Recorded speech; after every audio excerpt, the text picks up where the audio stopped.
and he fills it. Another shot and he scores. Gustav Stjernberg. Brody Waters tips it in for the Bowling Green goal. Back over the middle to the inside. What a save from Cole Moore. McKinley with a slap shot. He fills it. Brooke McKinley from the point puts it in. Brody Waters hat trick. Jack Blake with the shootout winner. I don't believe it. The champagne is pouring in Bowling Green.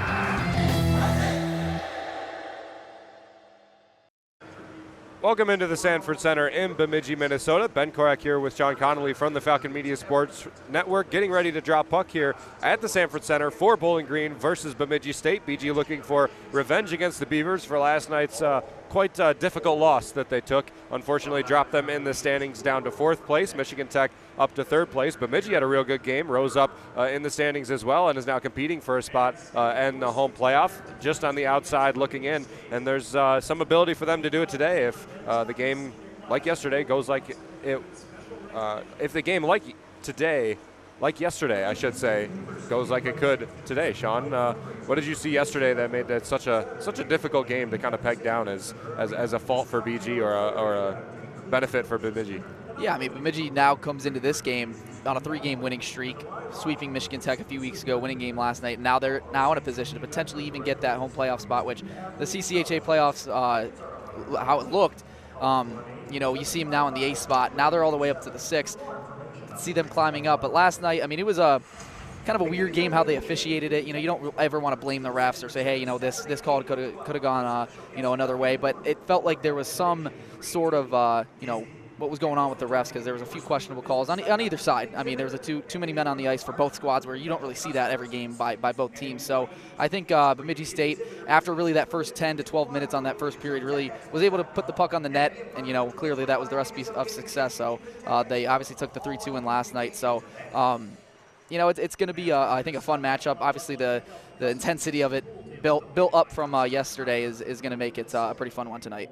Just looking at the CCHA standings and the playoff picture right now, Minnesota State can clinch the McNaughton Cup, or number 1 in the CCHA, with a win today. That ensures that Michigan Tech cannot climb up and catch them, as well as they'll maintain the percentage points above Augustana, even if they lose 2 more games. So they need a regulation win today to clinch the McNaughton Cup. The Bemidji actually ended up winning last year.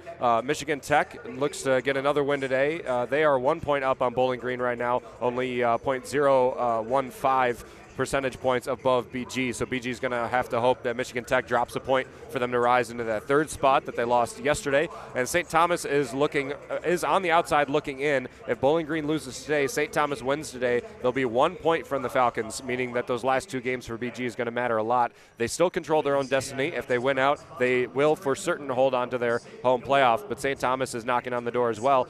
And then in that same scenario, if Bowling Green loses, that means Bemidji State wins, and that also means that they're rising up toward that home playoff, and they're mighty close. They can tie St. Thomas today at 35 if St. Thomas loses, at 35 points, I should say, on the outside looking in. And for a team that was, as we mentioned, 8th in the CCHA yesterday, climbing 2 spots with the losses to Lake Superior State and Ferris State, who take those 7 and 8 spots. That's a really tight race in the middle there in the CCHA, as we expected, but it's going to put a lot of weight on Bowling Green really coming away with a win today, and wins next week against Lake Superior State to get the best matchup as well.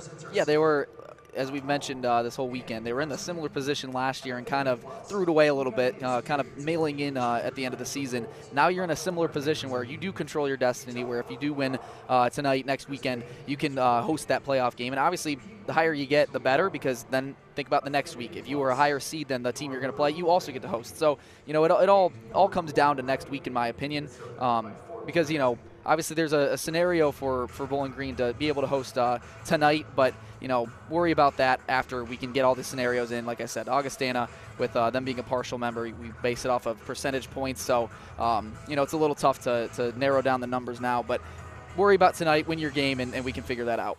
BG can clinch with win. They can clinch home ice with a regulation win today, and St. Thomas with a regulation loss today. So we'll update you on how that game is going later on in the game at our Rick Crow first intermission report, Marta Crow second intermission report, and when the game of St. Thomas finishes. But we'll move over to talking about yesterday's game, which was kind of a difficult one to peg, Sean, I think in multiple ways. One, like the two Bemidji State games earlier in the season, it felt like Bowling Green outplayed Bemidji State, and yet on the scoreboard ended up falling 3-2 on the game winner by Jackson Judding on the power play. We mentioned yesterday as well, whether you view it as officiating, whether you view it as Bowling Green's fault, Bemidji State's fault, penalties did play a massive factor in yesterday's outcome for sure. Yeah, there were a ton of penalties by each team, but it obviously favored into the Bowling Green side.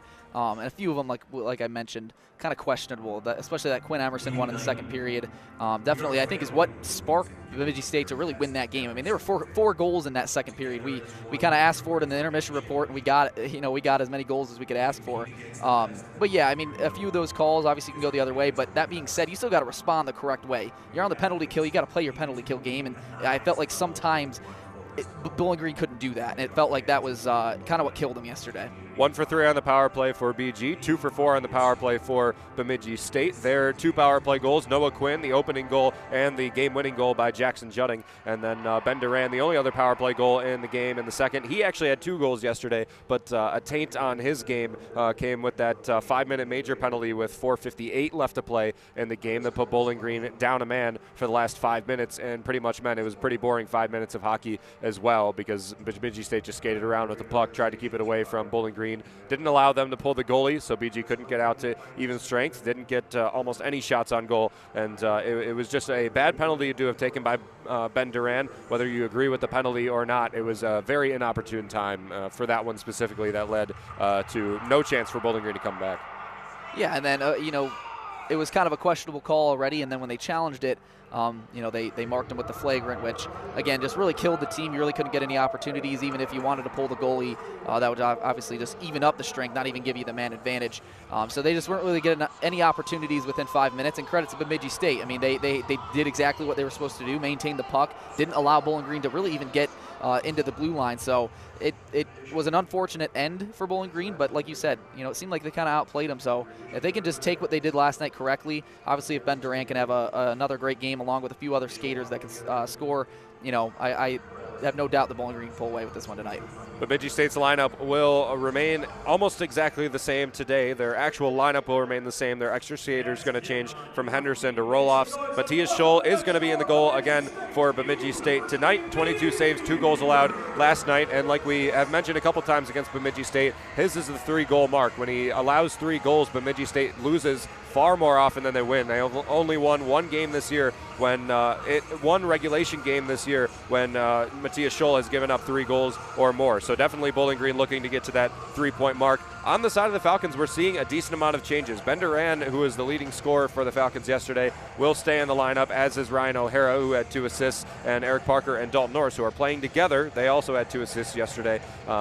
But we're seeing some changes. Adam Zlinka is out of the lineup. Filling in for him with Jaden Grant and Jackson Niedermeyer is Ethan Scardina on the second line. Billy Eamon and Brett Foe and Emerson playing on the third. Max Martin, Johannes Lurkeberg getting start as the 4th-line centerman with Seth Fighton as the 4th. And then we're going to get 2 extra skating forwards, Brandon Santawana and Braden Krieger. Sean, what do you make of this lineup change for Willie, at least on the forward side? Yeah, I mean, obviously Ben Duran had an incredible game yesterday. Obviously, take away that 5-minute flagrant, but the 2 goals were the ones that obviously propelled them to stay in the game. But yeah, and obviously O'Hara, your point a game a weekend, and he had 2 assists yesterday. So, and obviously Brody Waters, obviously a little shaken up, but good to know that he's back into the starting lineup, which is I think huge for the Falcons. I think those forwards, I mean, you really can't go wrong with those 3. I mean, those are your top 3 guys on the offensive side of things. So, I think personally, in my opinion, the best 3 you can put out there. Yeah, O'Hara, Duran, and Waters are going to start the game. Dalton Norris and Eric Parker are going to play together on a defensive line. They're going to start the game as well. That's a pretty high scoring line as well. 23 total points scored between those 2 players. Dalton Norris with an assist yesterday, his 15th point of the season and his 13th total assist. Sternberg's going to play with Wozni, the number 2 and number 5. And Jack Blake is actually going to make his way back into the lineup today to play with Breck McKinley. His last game played was against the United States National Development Team in Plymouth, Michigan, just a week ago. Played a pretty decent game, and he's going to get it today. You're going to miss Tommy Passanen out of the lineup today. Unconfirmed why he is out. Haven't heard anything in that regard. So Passanen and Christian Stover are going to be out of this game as normal starters for the Falcons. Passanen brings a lot of very good defense, so certainly going to be missing him in the lineup. And then Cole Moore is going to be between the pipes for Bowling Green. I don't think he played that bad of a game yesterday. 16 saves and 3 goals allowed, but 2 of them were very nice plays by Bemidji State. And again, 2 of them on power play as well. They had a man advantage, and if they executed it well, like they did, it's a very tough thing to come away from if you're Cole Moore. Yeah, I thought Cole Moore played exactly how he needed to play yesterday. And like you mentioned, I think a few of those goals were more on the defensive side of things, and also just some bad breaks that he can't really do anything about. But obviously, when you have the absence of Christian Stover, your A guy, it obviously puts a dent into that. On the defensive side of things for Bowling Green. But I thought Cole Moore, I thought he played how he needed to play for a win, and unfortunately just didn't go his way. So, like you said, I think Cole Moore played pretty well. We will move over to Falcon Media Sports Network Pick the Stick. Again, we accumulate points. We each choose a player, accumulate points as the game goes on. 1 point per goal, half a point per assist, 3 points starting for the goaltender Cole Moore today, although nobody selected him. You can select him at home if you would like to.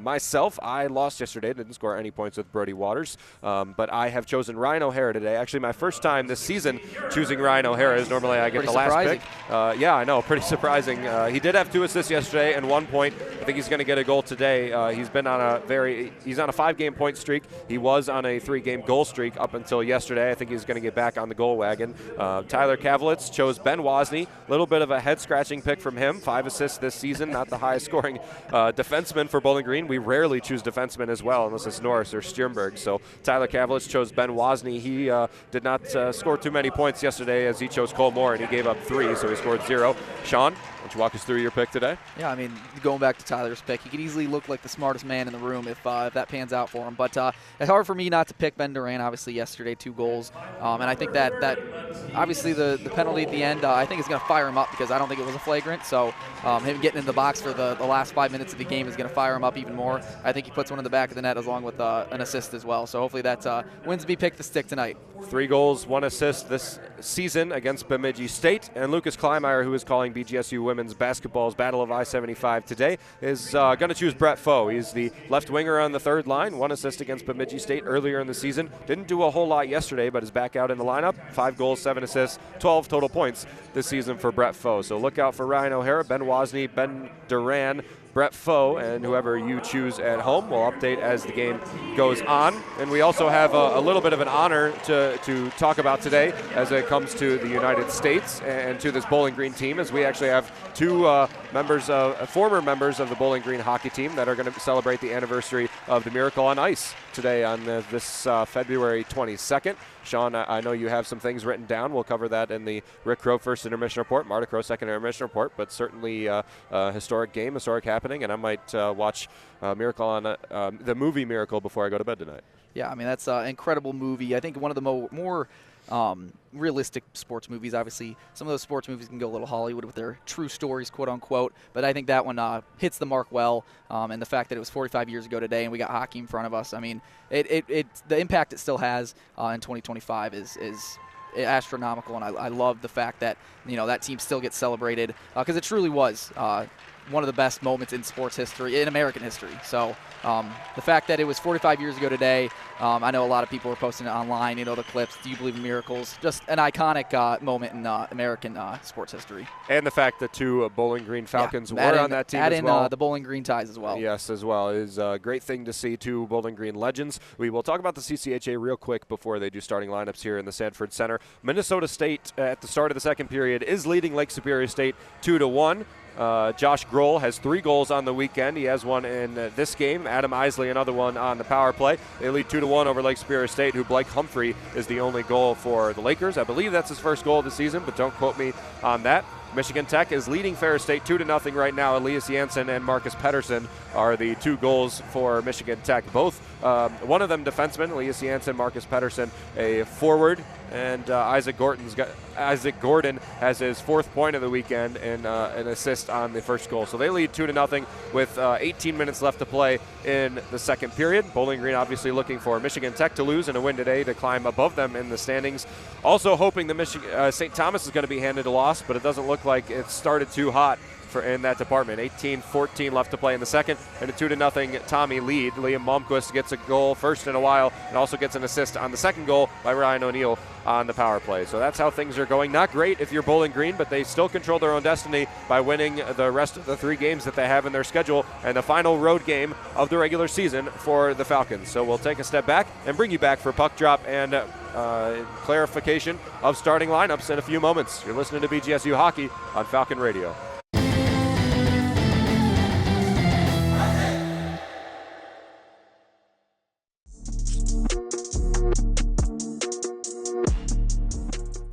My name is Jamal Johnson, number 6, running back in the senior, and here are my Falcon 4 favorite candies. First, we have Skittles, Sour Patch Kids, Reese's Pieces, and Hershey Kisses. And these are my favorite because when you're at Halloween and you dump out that bag, these are the best Halloween candies to pull out. So those are my favorites.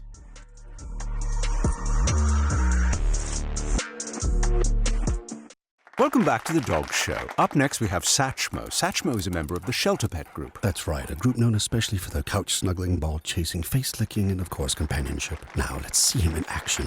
Look how he makes eye contact with his person. That's actually known as the treat stare. How intuitive, and now he appears to be excitedly turning in circles. Ah, the happy dance so common with this group. But really, the best way to know an amazing shelter pet like Satchmo is to meet one. Visit theshelterpetproject.org today. Adopt. Brought to you by Maddie's Fund, the Humane Society of the United States, and the Ad Council.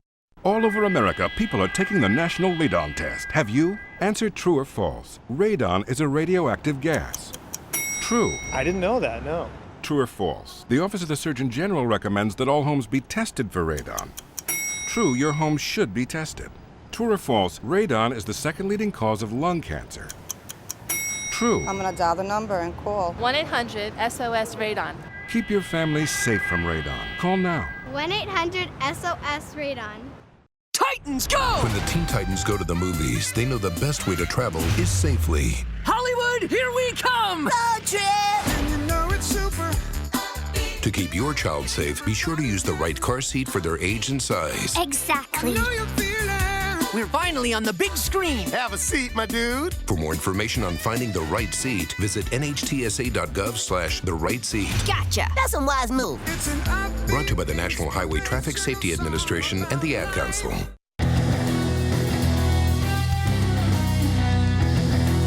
For all BGSU sports news and updates, follow Falcon Media Sports Network on Twitter X at BG_FMSN and head over to BGFalconMedia.com.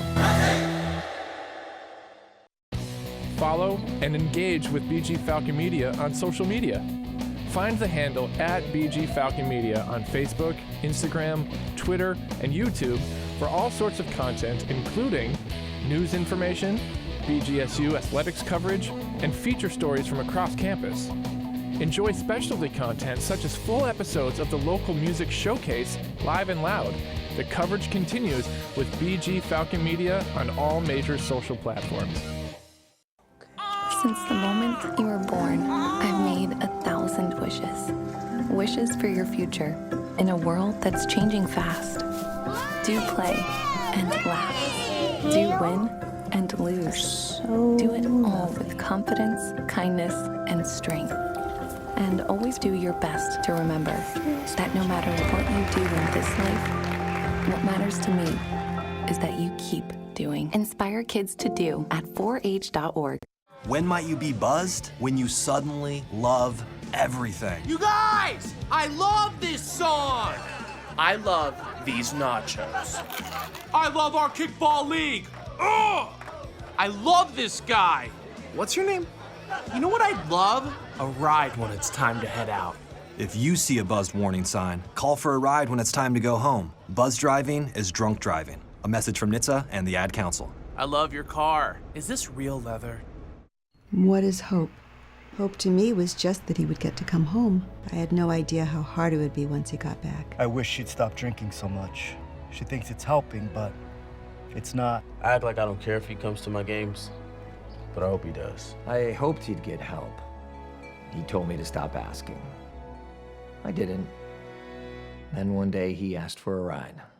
Hope is knowing there are other families just like yours, that the veterans they love got help and recovered. Go to maketheconnection.net and turn hope into action. It's time now to see what's happening around BGSU. Mondays and Wednesdays throughout the semester, it's free yoga as you are at the library. Registration is not required, but attendees should bring their own yoga mat or towel. Also on Monday, it's Let's Talk in the Health and Human Services, room 107. This is a free and confidential service available to all BGSU students. Students can meet for a brief, informal 15-minute consultation with BGSU Counseling Center staff. And coming up on Tuesday, it's Game Nights in the Rad from 6 until 8 p.m. Game Nights in the Rad strive to help students prioritize their well-being and connections. For a full list of events, visit events.bgsu.edu. I'm Nate. That's a look at what's happening around BGSU on Falcon Radio.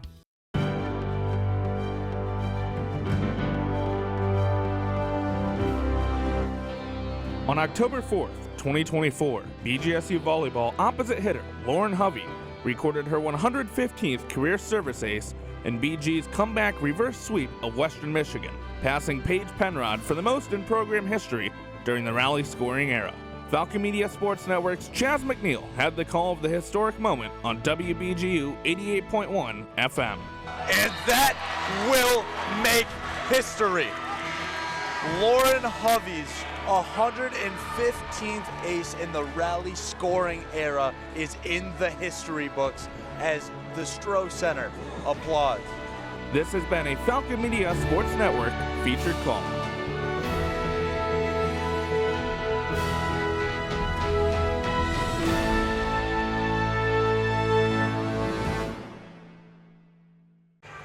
Back here in the Sanford Center in Bemidji, Minnesota, Ben Korak here with Sean Connolly from the Falcon Media Sports Network for the recap of yesterday's game as well as the rebroadcast of it with Sean and I on WBGU 88.1 FM. Go to the BG Falcon Media YouTube channel or bgfalconmedia.com and BG_FMSN on Twitter for our sports talk shows. The Swoop, which is the video one, posted on the BG Falcon Media YouTube channel. Go to BG Falcon Media YouTube channel every Tuesday. That's our video one hosted by Chaz McNeil. And for our radio show, tune in tomorrow at 4 p.m. where some Falcon Media Sports Network members are going to talk about everything BGSU athletics and especially the coming tournaments for hockey, men's basketball, women's basketball, and the start of the season for baseball and softball. So tune in tomorrow at 4 p.m. on WBGU 88.1 FM. Sean, any final thoughts before we get started in this game between Bowling Green and Bemidji? Yeah, I'm just looking forward to it. Like I said, in the pregame, I think that second period was pretty electric in my opinion. That was a 2-2 game.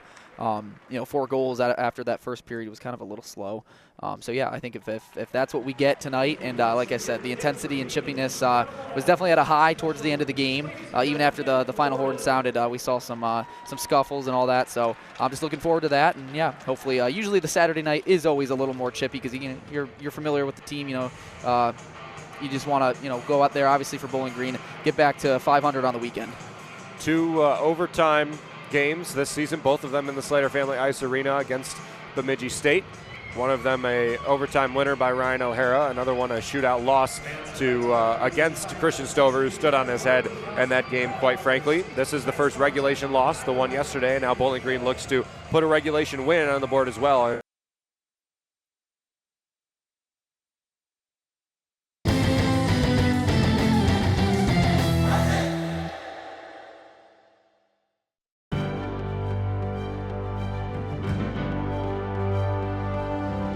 BGSU women's track and field set more program records in the GVSU Big Meet on Valentine's Day weekend. The Falcons opened up on Friday with a record-breaking 800-meter run by freshman Reese Riemann that finished at 2:08.36, 1/100th of a second ahead of BGSU Hall of Famer Tracy Gerke's record set in 1988. Junior distance runner Kylie Cubison, running a 4:42.53 in the mile invite heat, got a mark that was nearly 4 seconds above Riemann's previous record set at the Mayo Invitational 2 weeks prior. On Saturday, the Falcons distance relay medley squad of Kirsten Franklin, Rachel Hoover, Riemann, and Cubison broke the record set 26 years prior with a time of 11:21.85. This has been 60 Seconds in Falcon Athletics.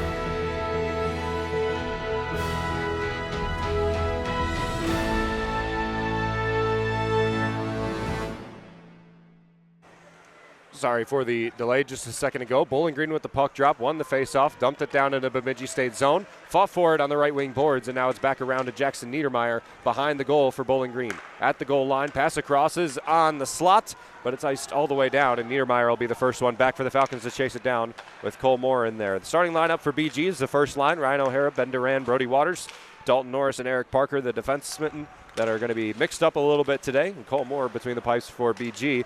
The senior lineup for Bemidji State out there as well. Scardina takes it down the right wing. His shot in, rejected by Scholl, who had 22 saves in the 2-goal allowed performance yesterday. Magic number for him is 3.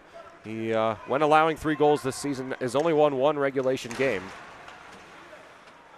So that's certainly, Sean, definitely something to look out for if you're the Falcons today, is getting high offense early and getting on the board as much as possible, for sure. Yeah, I don't think they even took a lead yesterday. If I'm yeah, they only had ties.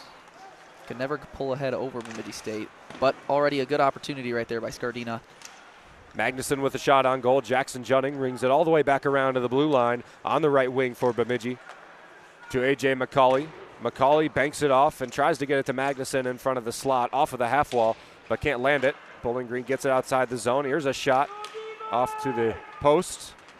BG takes it away. Brett Foda Emerson on the right wing. He'll chase it in with McCauley. McCauley gets pushed against the boards. Emerson with the puck. Good coming away with the puck there by Emerson, the junior. Pretty sneaky amount of points scored this season. 4 goals, 6 assists. More of a defensive player out there, I'd say. But here's a stoppage of play next to Cole Moore in the pipe for Bowling Green. 17:37 left to play in the first period.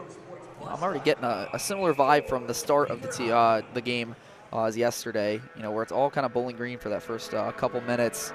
Already seems like all the puck movement is on Bowling Green's side, or Bemidji State side, rather.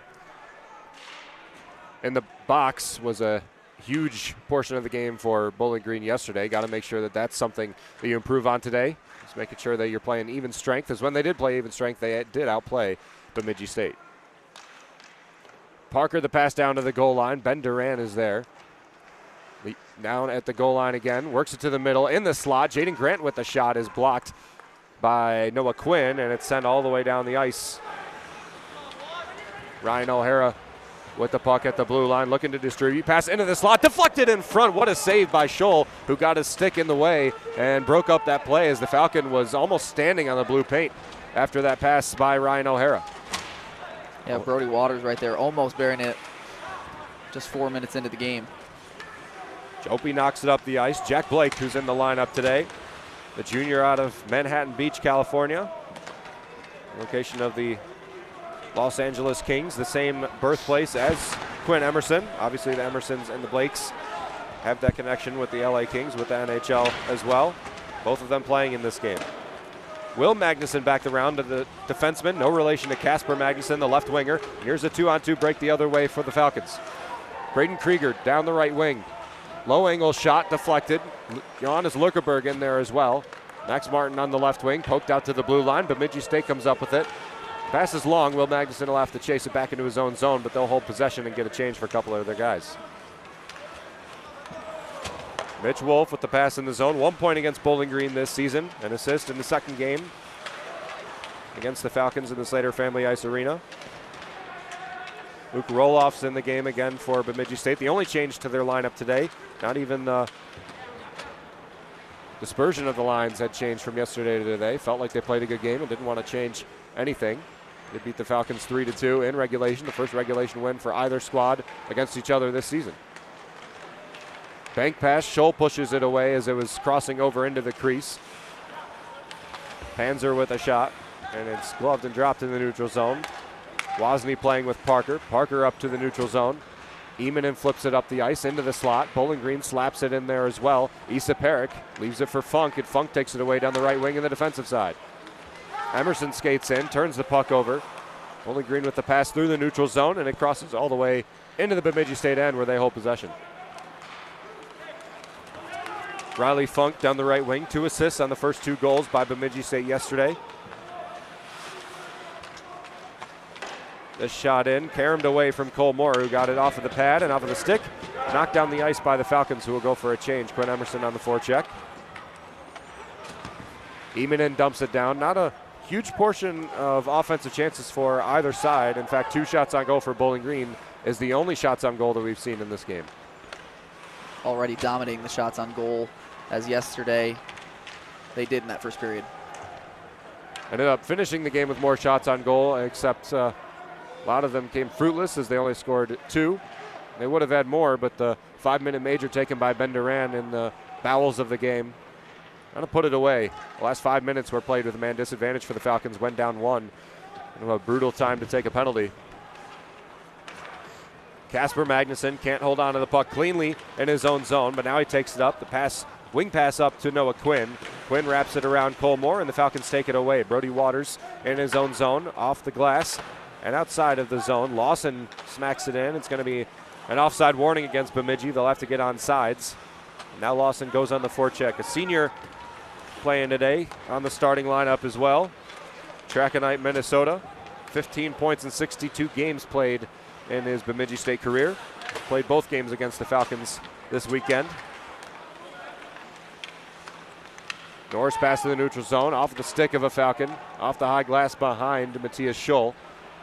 It's at the right wing. Brandon Santawana in the game now for Bowling Green. The sophomore has not yet scored a point for Bowling Green this season, but has only played 6 games.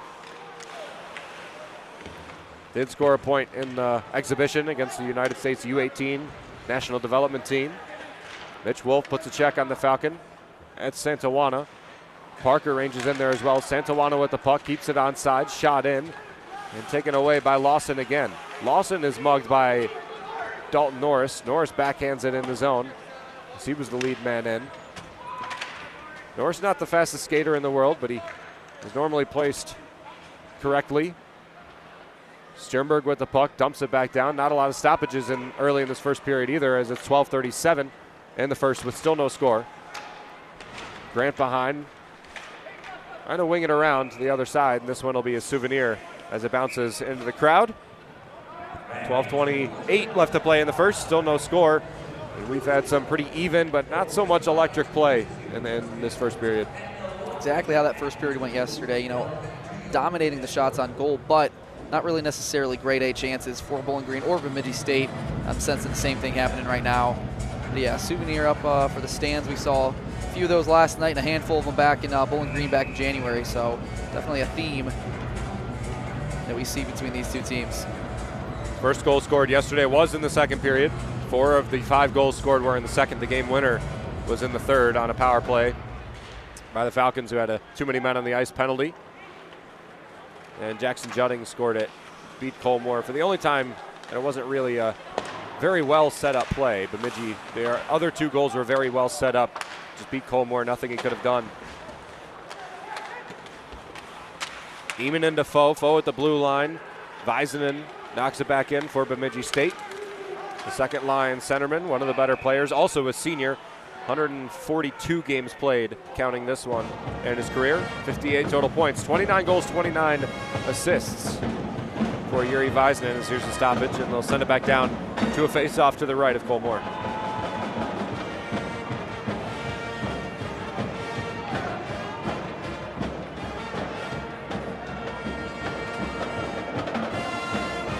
Billy Emanen for the face-off. BG with 6 guys on the ice right now. Somebody will have to get off. It's Sternberg that'll have to get off. as they were trying to pull a fast one on the referees here after the icing. They definitely caught those yesterday as they charged them with, maybe some controversial too many men on the ice. As, when you make a shift like that, you can obviously maybe call it whenever you really want to. A couple of shots in there. One of them skated between the legs of Cole Moore, but wide of the goal. That was a weird thing to see. Bowling Green with a lucky break there off the draw. Riley Funk with that low angle shot that caromed between the kickers of Cole Moore. Luckily, he was a little bit offset from the goal, so it didn't reach the back of the net. Corser in. Diagonal shot in. Low angle from Eric Martin to Kirkland Irie. Irie back out to the blue line of roll-offs. Now dumps it back in. Lets the Falcons and the Bemidji player chase. It's Waters that pokes it outside the zone to O'Hara to Duran. Duran pass over to O'Hara in the slot, taken away by Eric Parker. Eric Martin, I should say. I apologize. Eric Parker at the blue line with Breck McKinley. BG still in the neutral zone. Bemidji has dominated play the last couple of minutes, but it's still been pretty even in this first. Cole Moore turns the puck over. Jackson Judding with the pass into the slot, but Noah Quinn takes it away instead of electing for a shot. Shot in by Perrick. Cole Moore steps up, makes a save. 3 saves apiece for either goaltender. A.J. McCauley knocks it in with McKinley back to retrieve for the Falcons. Almost a prime opportunity there for Bemidji State to take the lead early in this one. I'd say they've had better opportunities than Bowling Green so far, more as of the last couple minutes as well. Lurkeberg took it in down near the right wheel of the offensive end, but gets the puck forced away at the end. Sternberg will chase this one back. Where's a hit? Parker's there. Up to the blue line of Santawana. A little bit of a hot pass off the half wall is deep for fighting. Lurkeberg in there as well, who's normally by this part of the game and his play this season has been moved off by an extra skater or a forward, but he's played some pretty good shifts so far, and he's played a lot of them in this first period. 10 minutes expired in the first. Saved by Cole Moore, who knocks it to the wall behind the net. Niedermeyer looks to get outside the blue line, and really nothing going for the Falcons to get the puck back in the last couple of minutes. 9:45 left to play in the first. Still no score between Bowling Green and Bemidji. Panzer in there, not pinned up against the boards. It's finally squeaks its way out. Yuri Väisänen in there. Grant with the puck out to Scardina.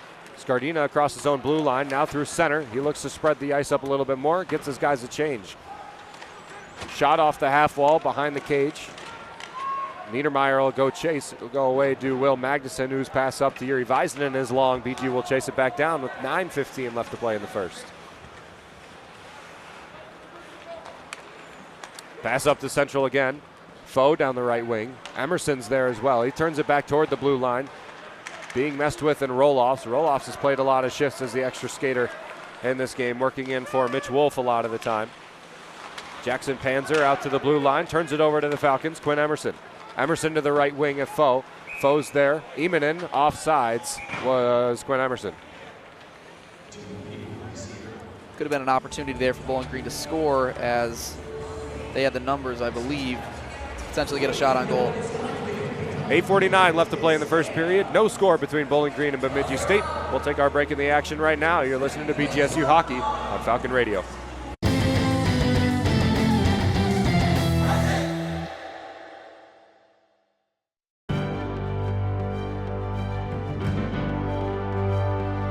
BGSU Baseball's sophomore first baseman Brady Birchmeyer had a stellar opening weekend in an opening 3-game set with the Middle Tennessee Blue Raiders, earning him this week's Falcon Media Sports Network Athlete of the Week award. Birchmeyer's clutch hits late in the Sunday matchup in Murfreesboro included a 3-run home run in the top of the ninth that scored TJ Tackett and DJ Newman and put the Falcons ahead, bringing the game to extra innings after the Blue Raiders scored 1 in the ninth. In the top of the 11th, Birchmeyer came up clutch once again, hitting an RBI single to put the Falcons up 11-9, leading to a 12-9 victory, the second of the Orange and Brown season. The former Michigan Gatorade Player of the Year nominee is hitting .267 on the year with an 800 OPS, building on a 2024 season where he earned 11 RBIs and 2 home runs and 67 at-bats. This has been Falcon Media Sports Network's Athlete of the Week.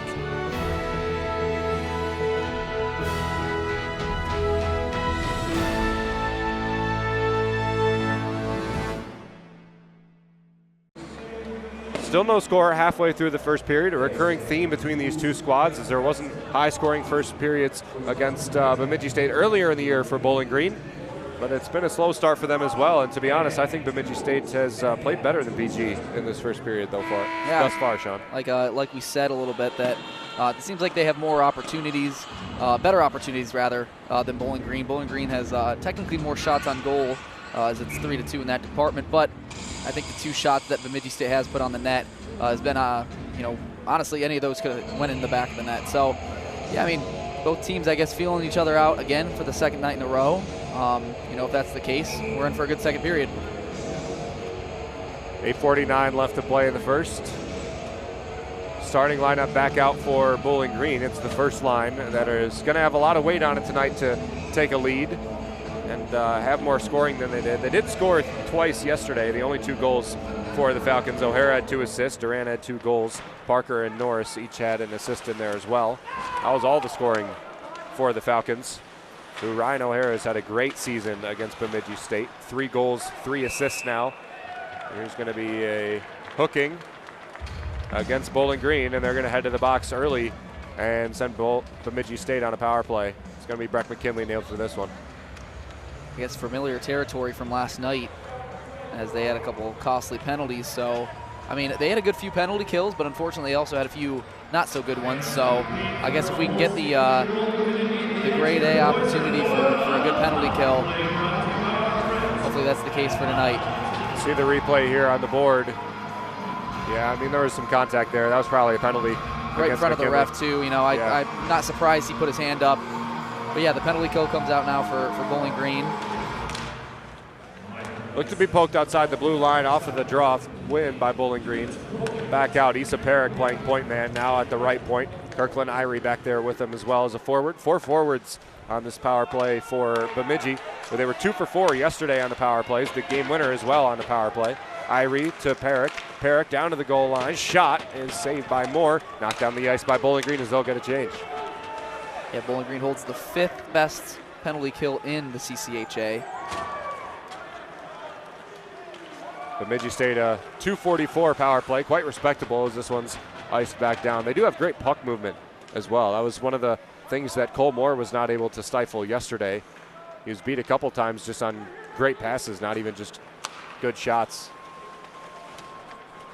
Irie down to Judding at the goal line. Jackson Judding with the overtime winner the game winner yesterday on the power play, as I mentioned. Perrick to Irie. Irie on the left wing. Back to Perrick. Perrick to the right wing as well. Is the highest scoring defenseman for Bemidji State. This one's iced back down by Bowling Green with 50 seconds left to play in the man advantage. Already been able to kill off a little more than a minute, still not allowing a shot on goal for Bemidji State. Corcoran dumps it back. Väisänen through center. Stick handles. His pass is outside the blue line, so they'll have to reset this one. A Bemidji player blew a tire. That was Corcoran. Corcoran, the lead pass up. He's going to be the first inside the zone. Grant will ice it back down for Bowling Green again. That's 20 seconds and probably just enough time for another drive if you're Bemidji before Breck McKinley comes out of the box for the Falcons after his hooking penalty. Funk into the right wing corner. Turns it back around toward the blue line. Scardina catches the body in there. Looks to get it out. It is out. Mitch Wolf was playing the line there. Bowling Green looking in the zone. Niedermeyer takes a step to the inside to battle with Mitch Wolf. Wolf wears a check. Väisänen in there as well. Gets it away to Bemidji State. But Bowling Green with a successful penalty kill. And 6:30 left to play in the first. Dante Lawson shot in. Saved Cole Moore on the left side. Out to the blue line again, kept in by Tony Fulmer. BG gets it outside the zone. Fulmer tries to dump it back in, but it's going to be offsides. They're going to wait for the Bemidji players to get all on before they play the puck. 6 minutes left to play in the first. Still no score. Bowling Green Bemidji on a successful penalty kill. Sternberg tips up over the goal of Scholl. He's getting a little nervous there. Beautiful pass between the legs to the slot by Duran, but too many sticks in there to force it away. Sternberg, another shot in. Jumping deflection by Brody Waters to the half wall behind the cage. Peeling it off the right wing boards. Duran back down again. O'Hara with some open space. Turns it back around. Looking for a pass into the slot. Oh, right between the legs of Ben Duran. That was a prime opportunity. And a good pass in the slot for Harry. as it clears down to the other side of the ice. Yeah, prime opportunity, like you said, for Bowling Green. He was right there, just unfortunately couldn't get the stick on the puck to get a clean shot. Fighting up the ice in center, knocked down by Bowling Green. The Magnuson will be the first one there. Casper Magnuson, a left wing, a sophomore. Pretty impactful sophomore as well. 7 goals, 7 assists this season for 14 total points. Although the lowest plus minus of any forward for Bemidji State, a -12 for Casper Magnuson. Martin puts a hit on. Lurkerberg out there now with Judding. Judding dumps it back into his own zone. Bemidji State with possession. Under 5 left to play in the first. Magnuson the throw up. Lurkerberg will be the first man there. A lot of shifts for Lurkerberg. Even in the other games that he's played this season, which has only been 7, he's played pretty much exclusively the first period. Not too much after that. Will Magnuson to Flemang. Flemang's bullied by Falcon. Visenen pass across to Panzer on the right wing. That's a centerman and a right winger on the left winger, I should say, on the second line. Flemang takes a bump from Parker. Now at the goal line, a shot in, goes off the back of the cage. Flemang with the puck on the left side of Colmore now. Got it away to Emerson. Emerson, the pass into the middle, is stifled by Panzer. Panzer pins him up against the boards in front of the Falcon penalty box. Now Foe takes it away. His pass up to Emerson. Emerson had open ice ahead, but an interception by Bemidji. Pancake catch by Emanen, who drops it down. Oh, that could have been a high sticking against Emerson. Funk wore that one to the face. Shot in, directed away by Cole Moore. Beautiful save, not just to stop it, but to keep it away from the white jerseys. Pass over into the slot again. BG stick was in the way. That was Parker who clears it back down the ice. We're seeing dominated play by 2 lines of Falcon defensemen of Parker, Norris, Wozni, and Sternberg. McKinley's worked in there as well, but we haven't seen a lot of Jack Blake in this first period. Yeah, he was listed as the extra skater, so I assume they'll probably try to work him in maybe a little more as the game goes on. But limited ice time as he had some time away. Icing against the Falcons. It'll be back in their own zone. Jake McLean into the dot with Billy Emanen. Emanen wins it. It's back around by Bowling Green. I think it touched a stick of Bemidji, but they're going to be the first team there as well as Bowling Green gets a change. They'll take that for sure. Fulmer looks to get it in the zone as the lead player. Dante Lawson in at the blue line as well. McLean moves it toward the inside. Pass out. Issa Peric fakes a slap shot. Colmore gloves it and holds on. And Sternberg talking with Dante Lawson at the end of the play. 3 minutes left to play in the first. A whistle and a face-off to the right of the BG goaltender. Bemidji State leads in shots on goal 5-3. Although no score yet for either side. Yeah, been a few minutes since Bowling Green last had a shot on goal. Since it's been all Bemidji State since then. Down to the half wall behind. It's Jopi that dumps it back down again. McLean out at the blue line for Bowling Green. Sternberg playing pretty physical with him. The defenseman on the forward. Drop down to the ice. Sternberg takes the puck away. Pass up to Scardina. Scardina down the right wing, now over into the middle. He skates very well, has good stick handling as well. His shot in wide right of the goal as he took that one coast to coast. Now McKinley will have to peel this puck off the boards in front of the scorer's bench on the right wing of the neutral ice. Off the glass, O'Hara battling for it in the zone with Mitch Wolf. He takes the puck away. Mitch Wolf gets turned around, forces it out to the blue line, Judding and McKinley. McKinley puts a move on. Shot in by Wozni is blocked, and McKinley will have to chase it inside his own blue line. Up to center, good pass. O'Hara moved toward the inside, is mugged by Mitch Wolf. Lead pass up. McKinley will have to wait for his guys to get on sides. It's going to be offsides against Bowling Green, and it's going to exit the zone into the Beaver logo in the center. Yeah, nice block shot right there by Casper Magnuson on Bemidji State. Bowling Green's trying to get something rolling there. See if they can get a shot back on goal with just under 2 minutes to go. Lurkerberg with Fighton and Martin. Ethan Scardina not playing center today. He's playing right wing for the time being, but you would assume that if Lückeberg, like some other games this season, stops getting shifts, that Scardina will move down to a fourth line to center. Braden Krieger and Brandon Santawana were the extra skaters. Have played a little bit in this game, but not too many shifts from them, because Lückeberg has played pretty well. Scholl stops it behind his goal. He's got 3 saves. Colmore has 5. BG will be the first team back with $1:30 left to play. Sternberg on the right wing. His flip up the center. Lückeberg will give chase with Tony Fulmer. He'll catch a body of Fulmer, put a hit on. Corserin looks to get outside the zone. It does, but into Bowling Green's bench. And it's going to be a face-off in the offensive zone for Bowling Green, says the linesman, I believe.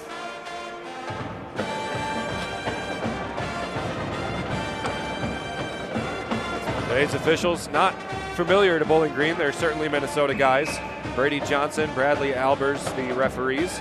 Tyler Landman and Nathan Voll, the linesmen. Riley Funk with the puck off the glass outside of the zone. Bowling Green with possession. So we saw early possession by BG. The penalty turned it toward Bemidji. And then late in this period, we're seeing more possession from Bowling Green as well. The puck hasn't really been possessed in the Falcon defensive zone in quite a minute.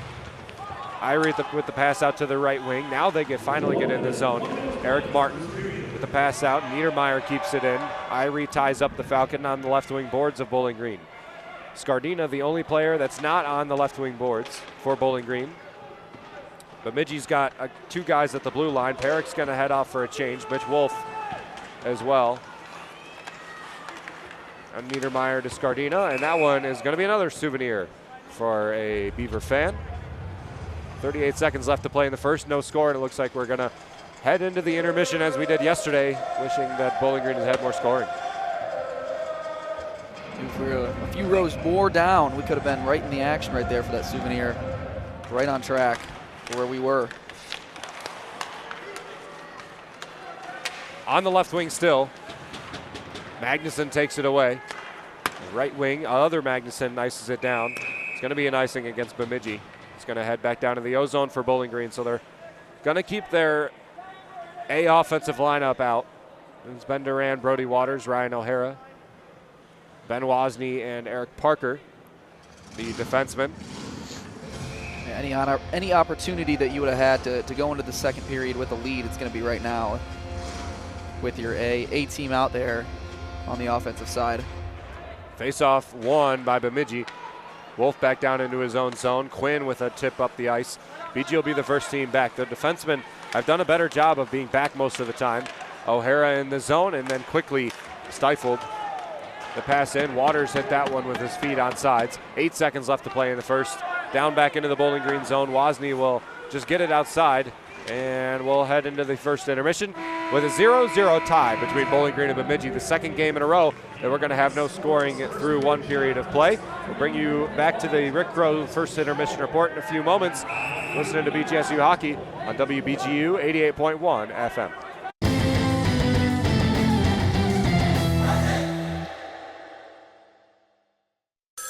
A ranger station. I'd like to report a bear hug. Okay. I put out my campfire and Smokey Bear hugged me. So you drowned the fire, you stirred it, drowned it again, and felt that it was cold? Uh-huh. Yeah, he's just letting you know you did good. Bear hug from Smokey Bear. Status update. I'm gonna let you go now. There are many ways to start a fire, but one sure way to put it out. Learn how you can do your part at SmokeyBear.com. Sponsored by the U.S. Forest Service, Ad Council, and your state forester.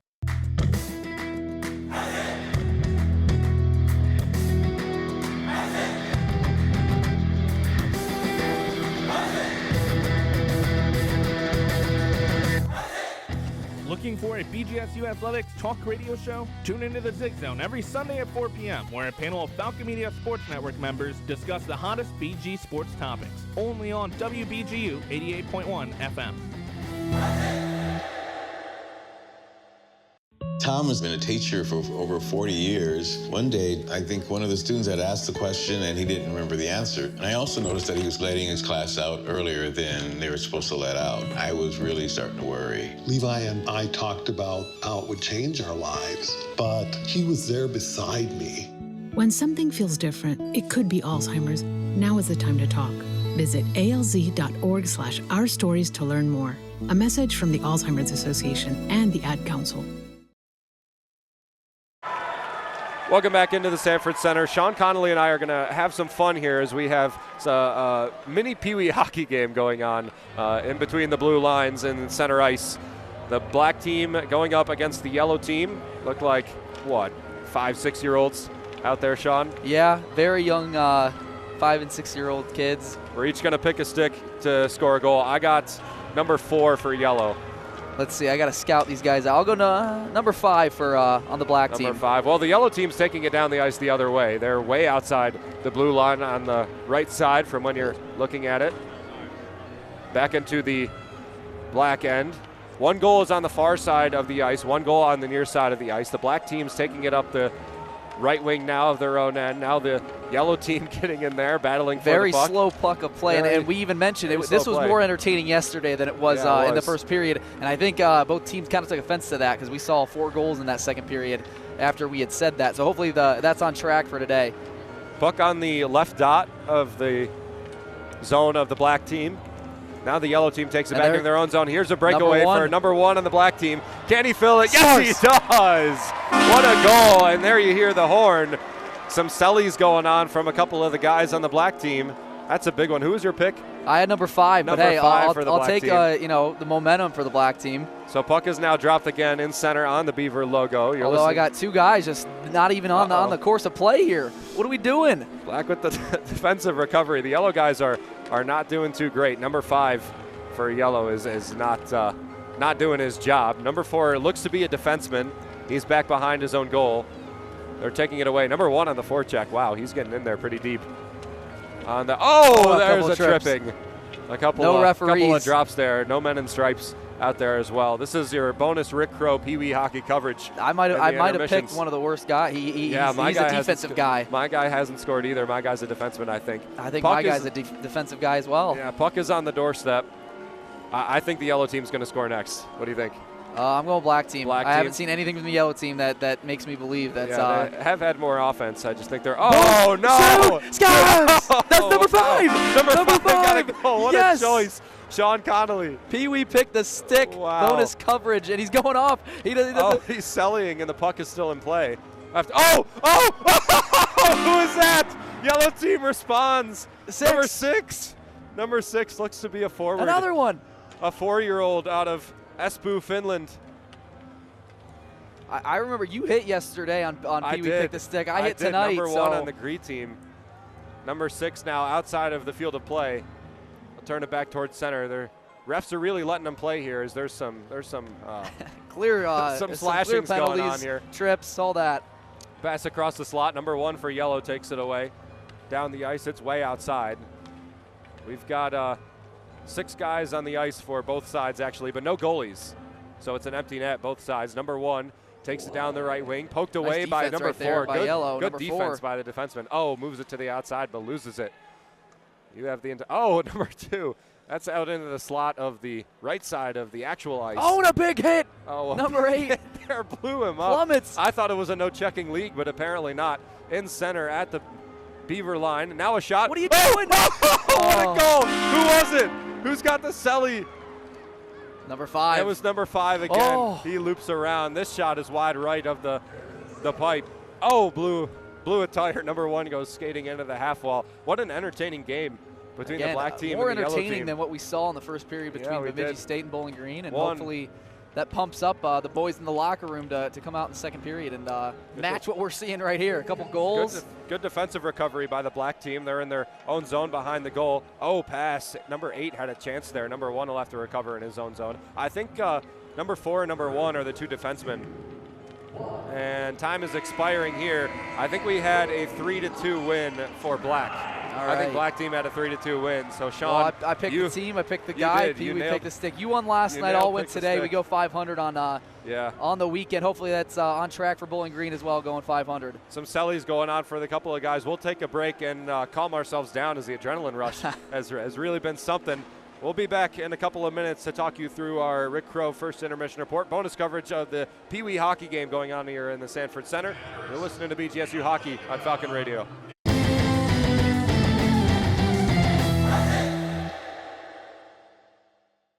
BG Authors is a campus organization dedicated to highlighting authors connected to the university. BGSU has produced some amazing authors, including Beth Macy, James Baldwin, and Tim Conway, to name a few. Visit bgauthors.com and subscribe to the blog that regularly updates on new releases, classics, non-BGSU authors, and other features such as book versus movie. That's BG Authors at bgauthors.com. Hey everybody, Rachel Ray here. Nothing brings a bigger smile to my face than cooking up a big meal for the whole family and lots of friends. But there's not enough room at my table for the 17 million kids in our country who struggle with hunger. That's why the Feeding America nationwide network of food banks collects surplus food to give hope to hungry kids. But they can't do it without your help. Support Feeding America and your local food bank at feedingamerica.org. A message from Feeding America and the Ad Council.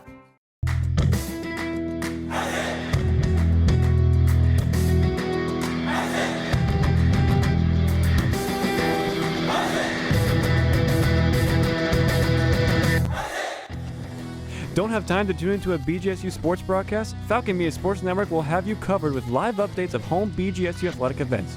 To follow along, head over to @BG_FMSN on Twitter X.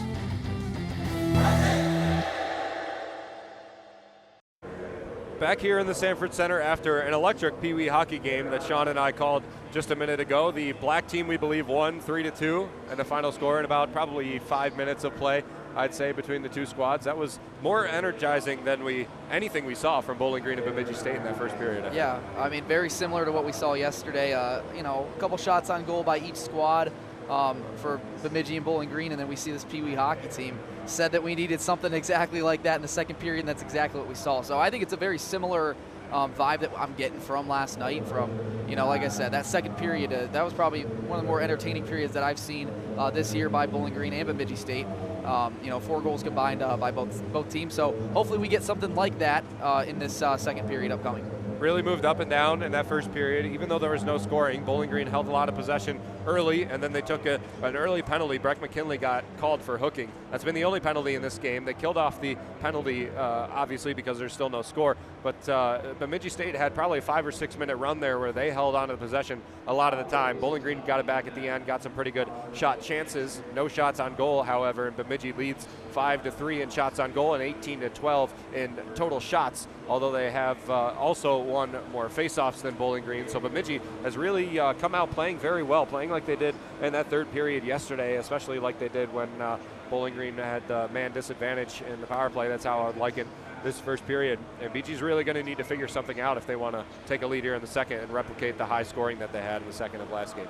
Yeah, I mean, you mentioned the penalty kill right there. I thought it was a phenomenal penalty kill by Bowling Green. Didn't allow a shot. So if you any penalty kill that you don't allow a shot, or really any attempts. I mean, I think Bemidji State has great puck movement, so the fact that you're not allowing any shot to a team like that, I think is a form of a great penalty kill. And the fact that it's still 0-0 after that penalty is a good sign for Bowling Green, that defense. And I thought, again, same thing last night where you have some really powerful penalty kills. Unfortunately, there were a few of them last night that weren't so great. So if you can continue to do that, I'm confident Bowling Green should take away with the win tonight.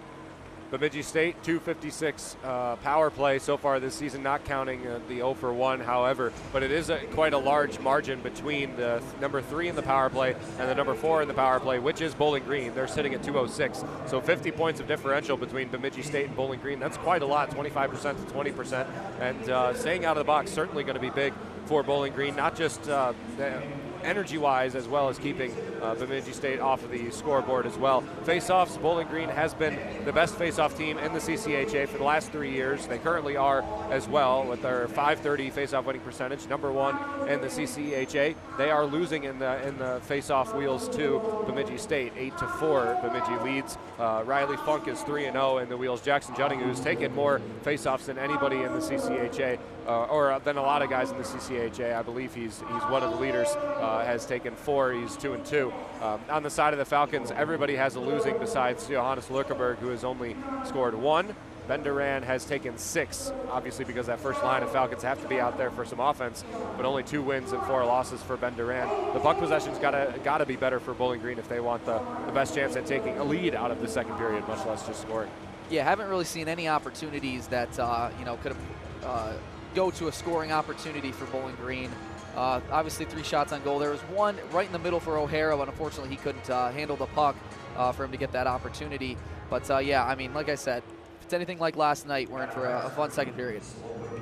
Certainly are. Bowling Green, Bemidji State tied at 0 through 1 period of play. Pick the stick for the Falcon Media Sports Network. Again, O'Hara, Wozni, Duran, and Foe have been picked. None of them have scored points because Bowling Green has not scored points. So we'll keep you updated through the second intermission. We will also move over to the around the CCHA segment of our first intermission report, our Rick Crow first intermission report, longtime BGSU hockey fan, listener of WBGU 88.1 FM. BG needs a regulation win today. If they will maintain in the home playoff spot, even if they don't, even if they lose today, they will hold on. But it makes it a lot more difficult on them, especially considering St. Thomas is just started the third period and they have a 4-1 lead over Northern Michigan. So it looks like they're going to come away with a win in Marquette and sweep the Northern Michigan Wildcats. Jesse Tucker, the only goal for Northern Michigan, with Jake Brasini and Lucas Wallen adding goals for St. Thomas since the last time that we talked. It's 4-1 in that game with 18 minutes left to play in the third. Obviously Bowling Green, Bemidji State, no score. Ferris State, Michigan Tech is tied 2-2.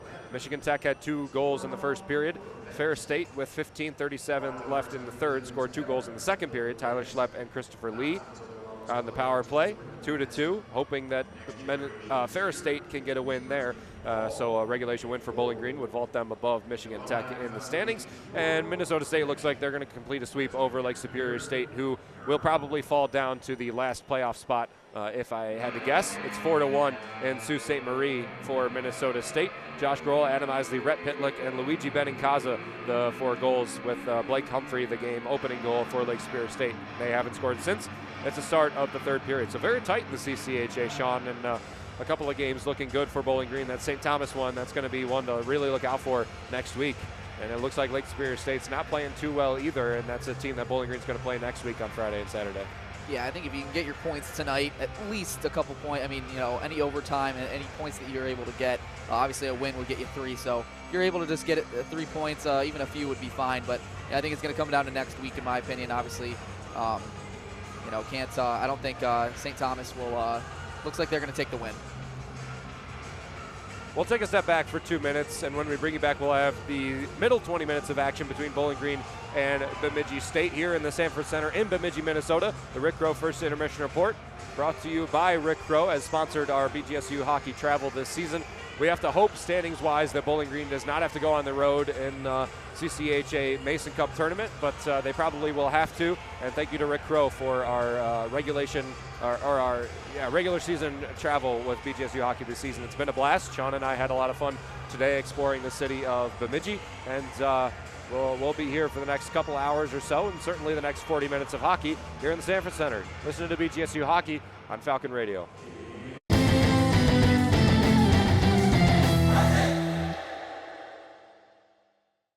I'm BG News reporter Ava Thoman, and here's a look at this week's edition of the BG News. As federal and state governments are moving towards banning DEI programs in federal and higher education sectors, here's how students at BGSU could be affected. Free healthcare screenings will soon be available at BGSU, provided by the Wood County Health Department. What you should know to take advantage of this mobile health outreach program. BGSU Sports Management gets an opportunity of a lifetime. Find out about their opportunity to attend and work this year's Super Bowl. And learn more about BGSU's women's basketball assistant coach Maggie Lucas, from her professional playing career to why she came to Bowling Green. Check out these stories and more in this week's edition of the BG News, now available on newsstands around the BGSU campus and the Bowling Green community.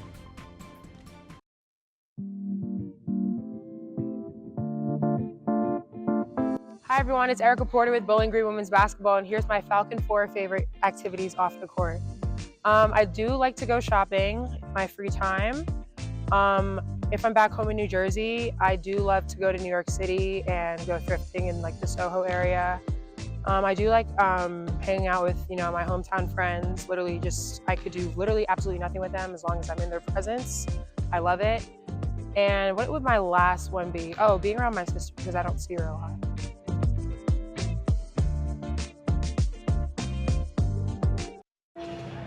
You just listened to the Rick Crow first intermission report after a scoreless first period for Bowling Green and Bemidji State. Ben Korek here with Sean Connolly from the Falcon Media Sports Network.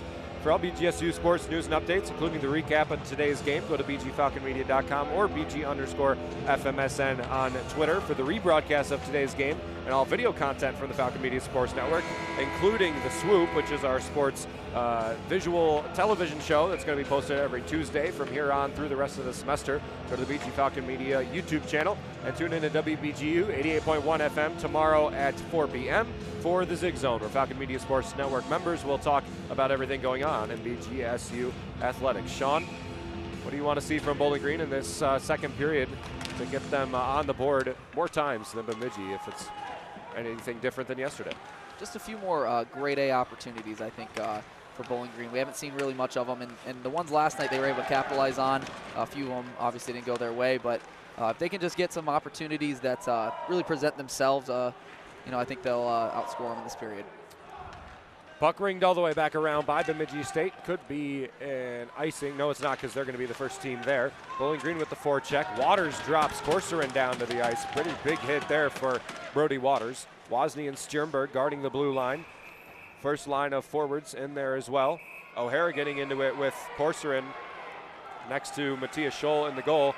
There's some talking going on, and there has been in a lot of this series.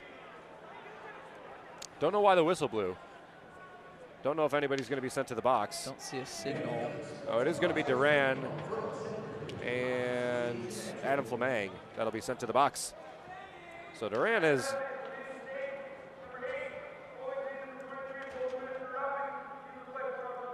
So they're going to get roughing, and we're going to get 4-on-4 hockey, which frankly I enjoy better. 4-on-4 is quite a fun mode of hockey. Ben Duran with 7 total penalty minutes this weekend on the 5-minute major yesterday. Yeah, 4-on-4, similar to that 3-on-3. Obviously, maybe not as many opportunities, but it allows for not that extra 2 defenders on each, or 1 defender on each squad to be out there. It allows more space and opportunities for some shots on goals. So Duran now tied for the Bowling Green lead in total penalties taken, while also having 8 more minutes than Gustav Stjernberg, who's also with 13 penalties taken. 37 total penalty minutes on the season for Ben Duran. The centerman on the first line with Ryan O'Hara and Brody Waters. Turnover to Bemidji State here, but the Falcons will be the first one back. Wozni to Stjernberg, his line mate. Jaden Grant and Jackson Niedermeyer on the ice for Bowling Green now. Niedermeyer doesn't score a whole lot, but when he does, it's in clutch situations. He's got 2 goals and 2 game winners this season. Jaden Grant is a staple on the 3-on-3 overtimes. He's a staple on penalty kills. He's a lot on power plays as well. He's a good all-around player for Bowling Green. Norris takes it off the boards, now leaves it there, and Eric Martin will take it into the zone. Down to the goal line, pass across, shot, score! Oh no, it's Corcoran, he went off the post. I thought that was for sure in. that is a theme we've been seeing today. Oh my gosh, we watched the Red Wings game earlier. Yes. They had a couple that went off the post. This one goes into the netting. I want to see the replay of that. That one beat Cole Moore, but he was saved by the post to his left on his glove hand side. We saw 2 earlier, Alex DeBrincat for the Red Wings and Patrick Kane. We thought Patrick Kane ended it, and then you and I both got up and started cheering. Yeah. We thought the game was over. But that one, I mean, it appeared to me that it crossed the line, but referee said no, and we didn't get a replay of it, so got to take the word on it. Didn't show the replay on the board. 18-19 left to play in the second period. 52 seconds left to play in the 4-on-4. Vince Corcoran would have had his second goal of the season if that one had connected. A beautiful play by Bemidji as well, from the right wing to the left wing, wide open with only 1 Bowling Green defender back. Weisman's forced away from the play. McKinley's there. Streaking up the ice is Foe. Foe with his head down, moves it over to the inside. Good play, backhand shot, and Scholl uses his kicker and directs it away from Foe, who took a great shot on goal there. 20 seconds left in 4-on-4 before Duran and Adam Fleming come out of the box. Both pretty good offensive players. Fleming, 2 goals and 11 assists this season for 13 total points. Ben Duran with more and 17 points on 8 goals and 9 assists. Waters is pushed away from the play, still holding on by Issa Perrick. Waters goes on the forecheck now. Perrick back around. Full strength for both sides. Bemidji State with the puck. Fleming skates over to the bench. Ben Duran out there playing. Plays with fellow centerman Ville Imanen. Imanen with a shot goes around the goal. Taken by Tony Fulmer out to Kirkland Irie on the left wing for Bemidji State, and he takes it through center. Moves to the outside. He's got Fleming with him, down to the goal line. Irie wrap around. Oh, that one was close. Chipped up in the air next to the skate of Moore, who was on it. But a good wraparound from Adam Fleming and a heck of a chance for Bemidji. Just about to mention, yeah, another great opportunity for Bemidji. Again, that one floated up in the air right by Cole Moore's pad. Almost was able to bury that one in. I mean, the wraparound I always think is a thing of beauty, especially if you're able to score one. See the replay here. Oh my gosh, that was close. Finally stifled by Cole Moore with his left-handed glove, but it is, when executed properly, really tough for the goaltender to know whether or not you're going to the other side or you're staying on one side. Communication needs to be good with the defenseman as well to let the goalie know. Santawana in there on the boards in the defensive zone of Bowling Green. Quinn looks to get it back down. It's outside of the zone. Santawana up the ice. Imanen will be streaking all the way in. The grad student addition to Bowling Green. Instant impact. Good face-off man. Sturdy player. Shot in by Bowling Green. Deflection. Backhand chance by the Falcons. But it's held on to Emerson with a good offensive shot there. Imanen on the left wing corner as well. McCauley in there. Goes for a cross check. Gets the puck away. Sternberg takes a step up. Goes for the body instead of the puck. And BG turns it back over to the outside. Norris puts a bump on Casper Magnuson, the left winger, not the defenseman. Sternberg turns the puck over in his own zone. That's the second time this weekend. Crossing pass, Eric Martin streaking toward. Sternberg's got to be a little bit more conservative with the puck in his own zone. Made a mistake last night, and I think that's really what changed for Bemidji State, for them to changed a lot of the momentum for sure. Yeah, momentum really shifted to Bemidji State side after that first mistake. It didn't allow a goal initially, but allowed for some momentum for Bemidji State. Scholl covers it up with 15:44 left to play in the second. No goals scored yet, although through this point in the game last night, we already had 2 goals scored, 1 by each squad. It was 1-1. We're still at no score.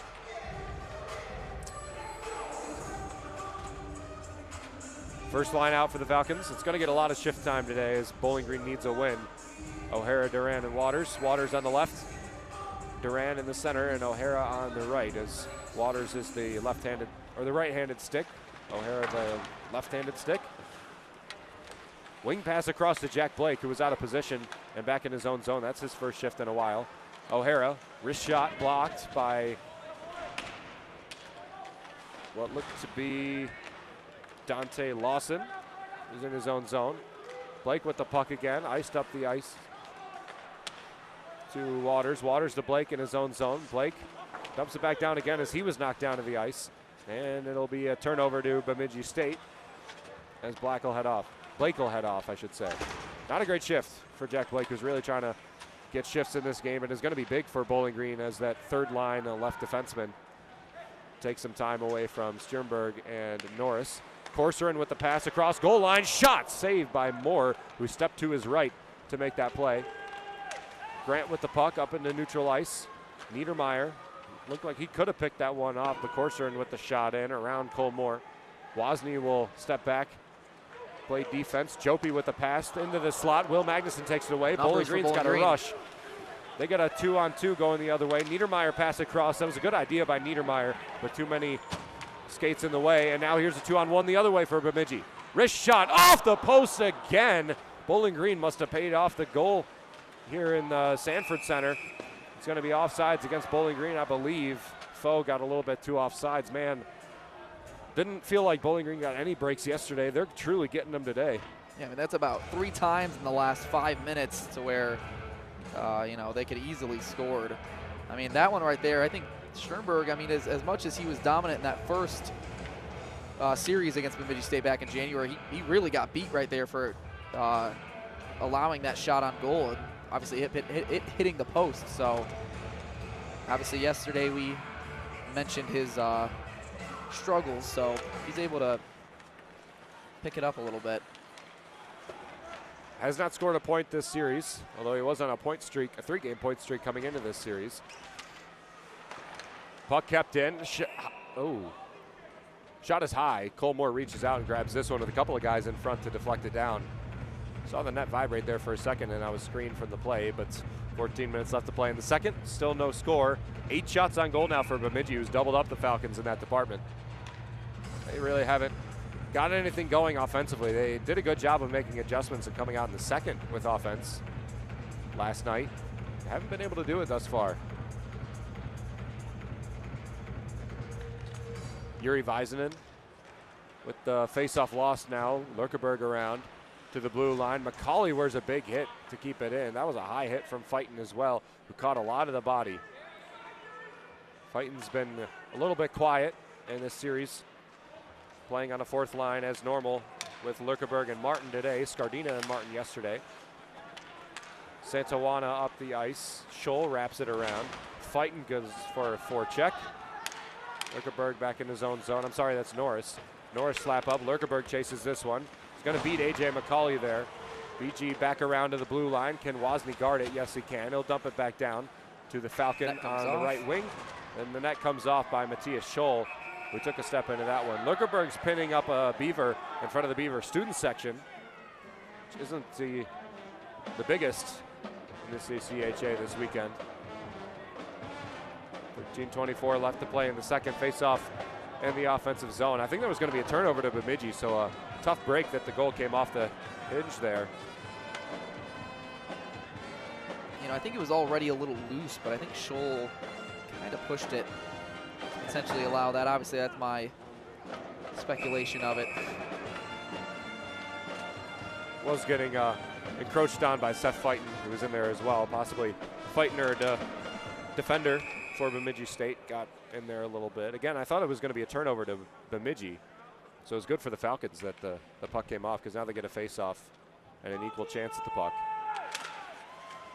They win the face-off to O'Hara. Pass across. Waters with the shot is blocked. Duran crosses it in center.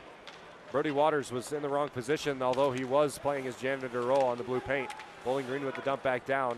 Angles it into the corner. O'Hara picks up a stick. Intercepts the pass across to Jackson Judding. Casper Magnuson with the pass up. Duran knocks the puck down, plays the puck. It's going to be a high sticking against Ben Duran as he'll skate off and get his guys a change. And 7 minutes expired in the second period. Still no score. Yeah, Bemidji State's been done a great job, specifically today, of blocking the shots. I mean, that's about 3 now that easily could have been prime opportunities for Bowling Green to score, or at least just put it on net, but they've been stopped by a few defensemen by Bemidji State. Niedermeyer, Grant, Scardina, Sternberg, and Norris out there as defensemen. They're going to have a lot of play in this game because Jack Blake has got limited shifts. Probably performance-based if I had to guess. But Breck McKinley is without a line mate on that third line of defense. Scardina skates into the zone. Underrated speed from Scardina as well. He's quite a good skater. Backwards, forwards. He's quite fast. Good stick work. He can wrap his way through a lot of guys. Plays very similar to Ryan O'Hara, though O'Hara certainly a offensive presence. Scardina not too much. Both of them seniors. Scardina in his 5th year, using the COVID year. O'Hara will probably be done after this season. I doubt he's going to be granted a red shirt for being injured last season. 29 total points for the senior out of Oakville, Ontario, in his 126th game played with Bowling Green today. Captain too, so you're gonna have to fill that void next year. Anytime you have to fill the captain, you know it's gonna be a tough opportunity. However, it allows a new player and a new leadership role for a guy on the team. Only captain returning to Bowling Green next year will be Dalton Norris. The alternate is going to be a senior. Shot in, easy glove by Cole Moore playing first base there in the crease. 12 minutes left to play in the second period. Speaking of first base, we'll talk real quick about BGSU softball. 5-5 at top of the fourth inning, playing in Norman, Oklahoma at Love's Field, a historic field, around $4 million investment from Oklahoma, who's won 4 national championships in a row. They play Bowling Green. Oklahoma plays Bowling Green on Monday. Bowling Green plays Tulsa as well tomorrow, 1 game, and on Monday as well with Oklahoma. Currently tied 5-5 with Abilene Christian at the top of the 5th inning. Scarlett Anderson in to pitch for the Falcons. Santa Juana had an open shot but fanned on it. That was a pretty good chance for Bowling Green, but they won't get a shot on goal out of it. Have had 1 so far in this period after 3 in the first. Meanwhile, Bemidji State's had 4. Not a whole lot to speak of offensively from either squad. McKinley with the shot in, deflected in front. Martin tries to wrap it there. Scholl with the right hand stuck it in there to prevent that one from going. Max Martin had a good cleanup goal opportunity, but nothing. It's going to be a whistle and a stoppage. We're going to see it's in front of the Falcon bench. Maybe a hand pass. I believe that's what Falcon bench was pointing towards, is that it was a hand pass. So yeah, they're going to get now a face-off at the Bemidji end. See the replay here, Max Martin. It bounced off the half wall and back to the right post. Martin got in there to try and force it in. It's probably the best opportunity Bowling Green's had today, if I had to say. I would have to say as well. It was a hand pass. It'll be a face-off in the offensive zone for Bowling Green. Duran wins it. BG getting better in that department as the game wears on. 8-4 after the first period. Crossover into the slot. Bemidji ices it back down. Dalton Norris will have to chase it. Jake McLean in there as well, but Sternberg will be the first one back. He is a better skater than Norris. Face-off wins 10-14, Bowling Green to Bemidji State. 11 minutes left to play in the second. Icing against the Falcons, so it'll head back down in their own zone. They got a shift, though, so it's on tired legs.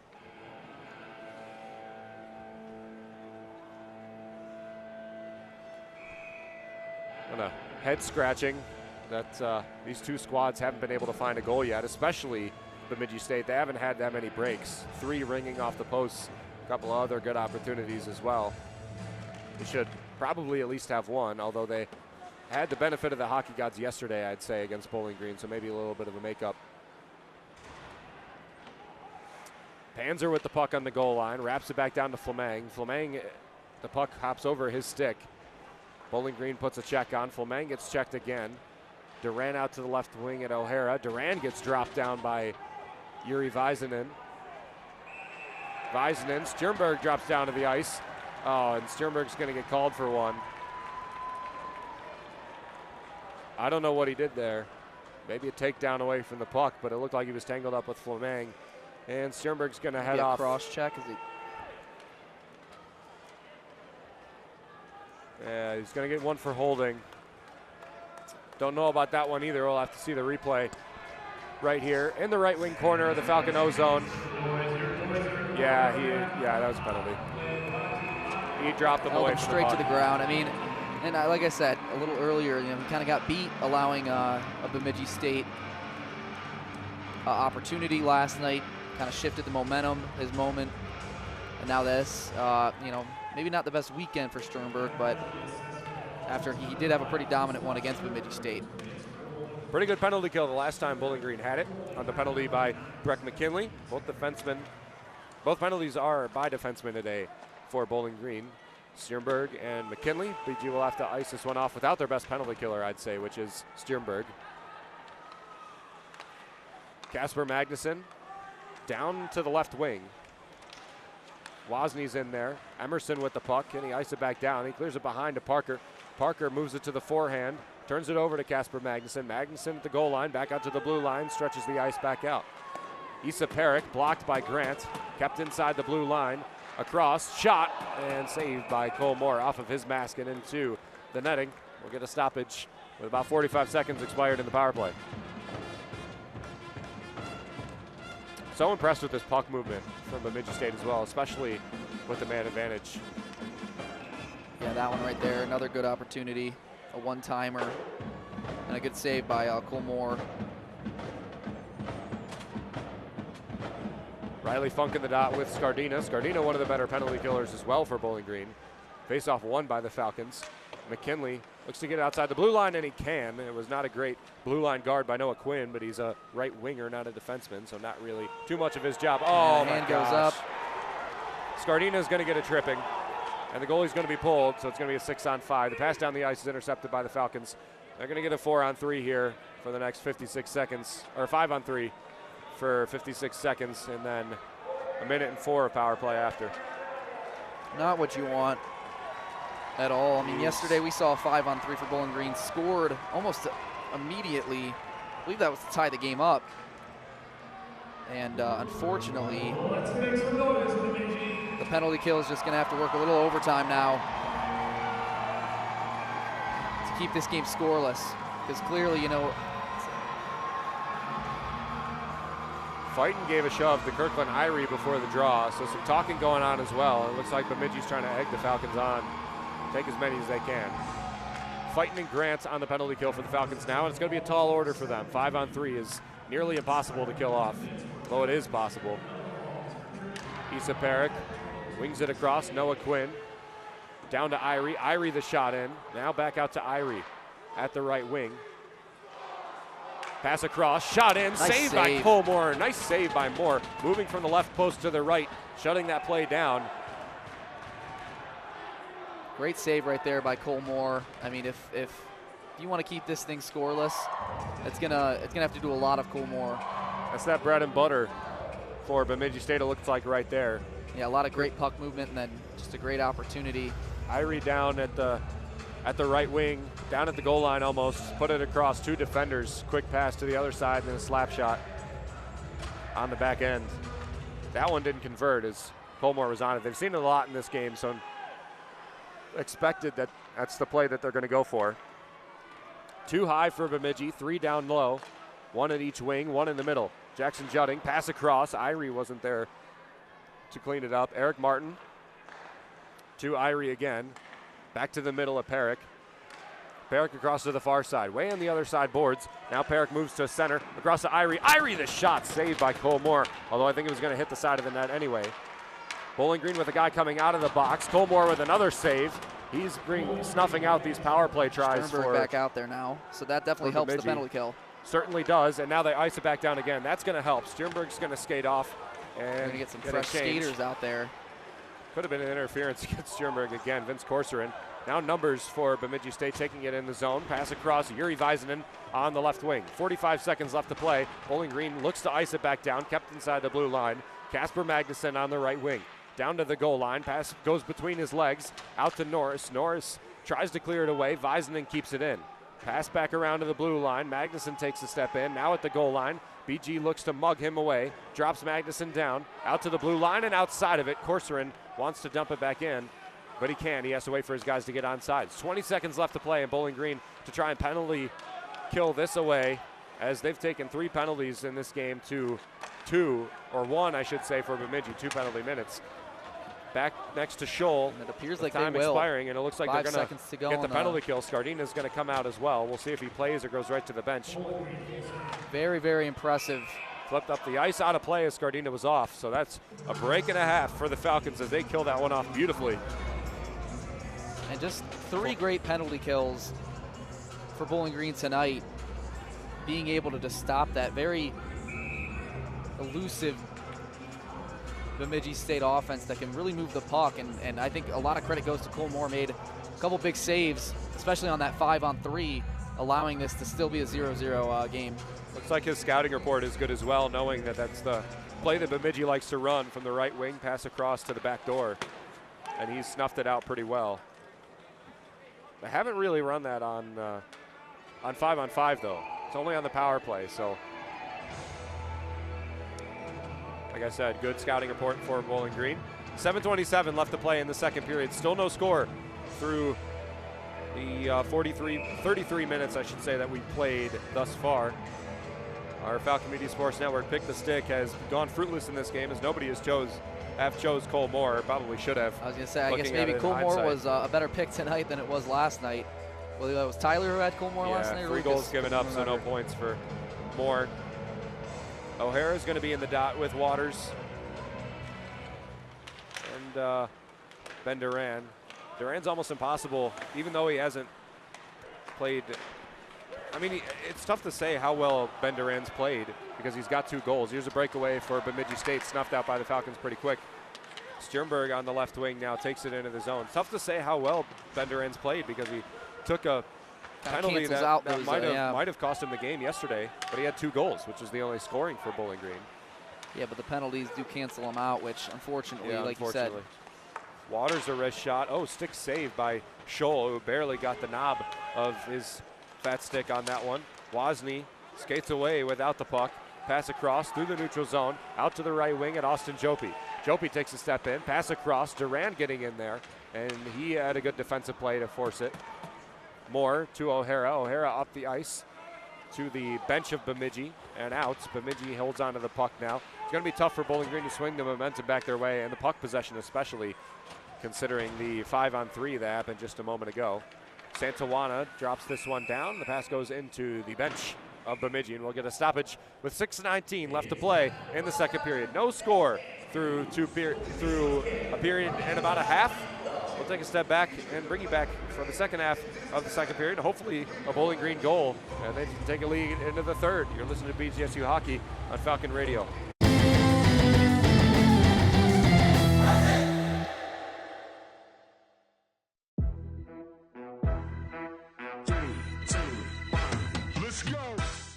Hello, my name is Reiko Badurov. I play for the BGSU men's soccer team, and these are my Falcon 4 breakfast items. Number 1, I'd say, is eggs. Just good protein, good way to start off the day. Also really like waffles, just so good. You can put chocolate chips, whipped cream on it, it's amazing. Same thing with French toast, love like the cinnamon taste to it. And then I'd say yogurt too. Yogurt and granola, can't go wrong with that. So those are my 4. All over America, people are taking the National Radon Test. Have you? Answer true or false. Radon is a radioactive gas. True. I didn't know that, no. True or false. The Office of the Surgeon General recommends that all homes be tested for radon. True, your home should be tested.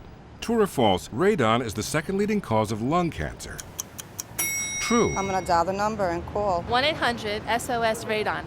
Keep your family safe from radon. Call now. 1-800-SOS-RADON.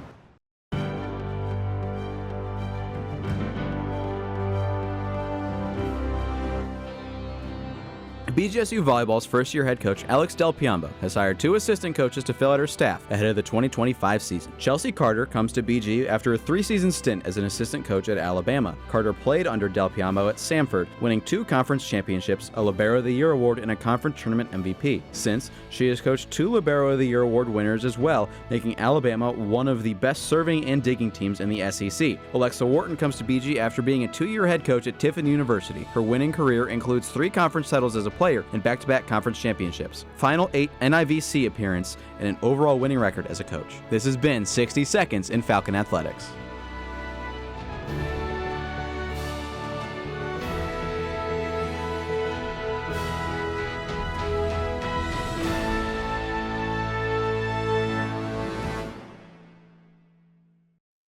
Face-off won by Bowling Green. Their pass in is a little bit long, and now this shot from Bemidji State goes into the netting. Ben Korak here with Sean Connolly from the Falcon Media Sports Network in the Sanford Center in Bemidji, Minnesota.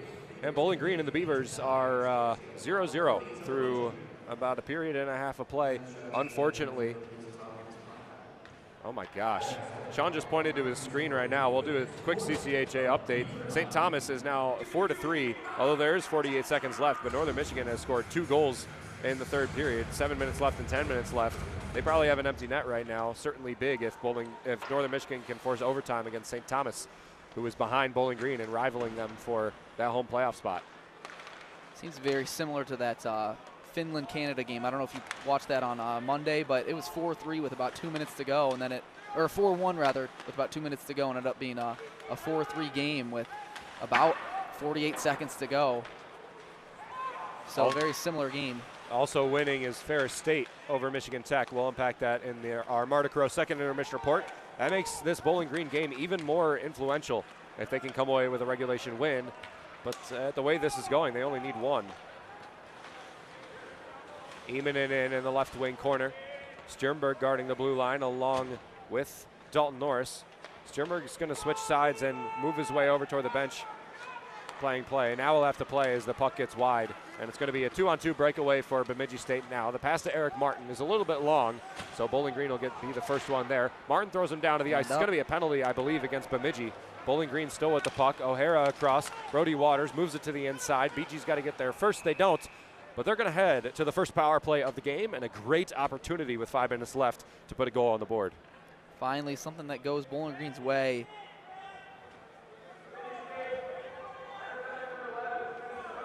Hooking it is the call. Hooking for Martin. I think that was the right call, but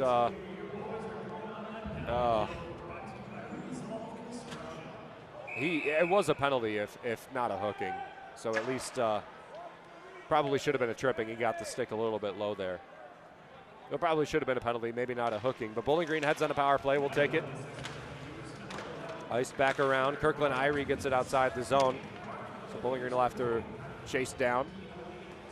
BG again, a 2:06 power play. Respectable, 20% about. Penalty kill for Bemidji State is under 800, about 744 before yesterday. Max Martin crosses in, now takes it back behind the cage and dumps it back around to spread the ice. Out to Norris at the blue line. To O'Hara on the left wing. Haven't been able to set up their power play formation yet. Now they do, moving Norris to the inside. O'Hara on the left wing. Pass into the slot, but it's taken away by Bemidji State. Nice back down, a good defensive play by the Beavers. Very similar penalty kill, at least with that stretch of guys that I saw from Bowling Green. 4 minutes left to play in the second, a minute left in the power play. The Bowling Green is almost a must convert for them at this point. They haven't had very many offensive chances. Here's a turnover. Brett Foe in the slot, and collapsing in is A.J. McCauley, who stifled that play for Bowling Green. What a great chance. They had 3 guys in tight with the goaltender. Brett Foe was the one that took the shot, but it went off the stick of the defender McCauley. To the right wing, Ben Duran out to the middle at Parker. Parker to the right wing, slap shot by Norris. First power play shot in a while for him. Duran takes a step in, tries to move it toward the goal line. Scardina takes it to the inside, tries to force the top deck from just in front of the blue paint, but it clears up to the netting. It'll be a face-off with 31 seconds left to play in the man advantage. Yeah, I mean, these are opportunities that you really got to capitalize on if you're Bowling Green, considering that, Bemidji State is the least penalized team in the league. So anytime you're on these power plays, and they were on a 5-on-3 last night. I mean, it seemed like last night was in rare territory for Bemidji State. That was 11 minutes of penalty time that they were able to get. So you have the man advantage against Bemidji State. You really got to capitalize on it. Into the middle, Foe to the right wing now. Now back to Foe at the blue line. To Parker. Parker slap shot deflected in front. Grant to the inside, tries to push it through, and Scholl with a couple of nice saves there in front on the rebound chances. Duran with the puck on the left wing. 10 seconds left to play in the power play. Out to Parker. Got to make something happen now on the power play. To the left wing, Duran in the corner. Still got a man outside of the box. Scholl covers it up as Martin takes a step out. And it's going to be a successful penalty kill for Bemidji State, their second of the game.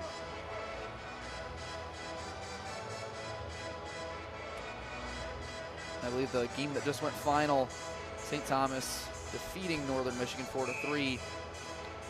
So Northern Michigan giving Bowling Green some life in that department of clinching scenarios, at least this weekend and tonight. But Falcon still can't lose this game. Yeah, this is now, I believe, now a must win. They can't fall out of home playoff no matter what happens, even if they lose in regulation, but it's very tough road ahead going into Lake Superior State. You need both wins, essentially. Weisman behind the goal. Takes it away out to the blue line. Fulmer with the shot in, wide of the goal, and it bounces off the back of it and ricochets away from Colmore and Cage. Waters with the puck on the right wing to Wozni. Wozni will dump it back down. O'Hara will stay on sides. Now will play the puck as Waters is in his own zone.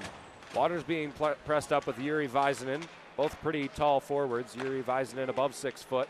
Brody Waters about the same, 6'3". Taller on skates, obviously. Flip up the ice to center. Adam Fleming, kick save by Norris to keep it in center. And Martin will dump it back down and let Seth Fighton go for the puck. Fighton puts a hit on.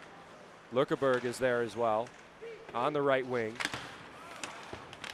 Still battling for it on the right wing. BG with a little bit of a breakaway here. Out to the goal line. Still takes a stop in. Shot. Save. Scholl. Wrap around Bowling Green. Looking for a pass into the slot. BG with the puck at the blue line. Norris down to the goal line. Slap shot Lurkerberg. That was a good look there by the freshman.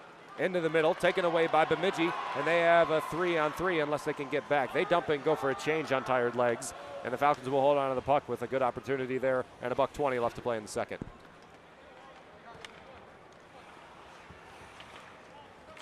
Cross to Bowling Green on the right side. Niedermeyer let it go. Scardino will be the first one there, so the icing is waved off.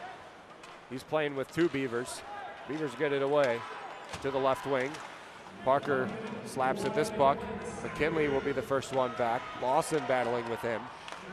Kept inside the blue line by Bemidji, but they won't hold on to the puck. Under a minute left to play in the second period.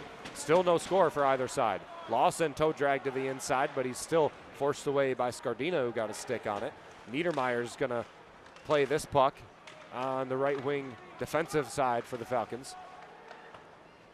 Parker back around. Austin Jope be the first one there. Low angle shot blocked by Bowling Green. Out to the blue line again. Into Issa Perrick in the middle. High shot over the goal. Colmore lets it go to the right wing again. Bemidji playing the puck. Back around to Parker. Actually, it stopped before it gets to Parker. Dumped up the ice by Bowling Green with 15 seconds left to play in the second.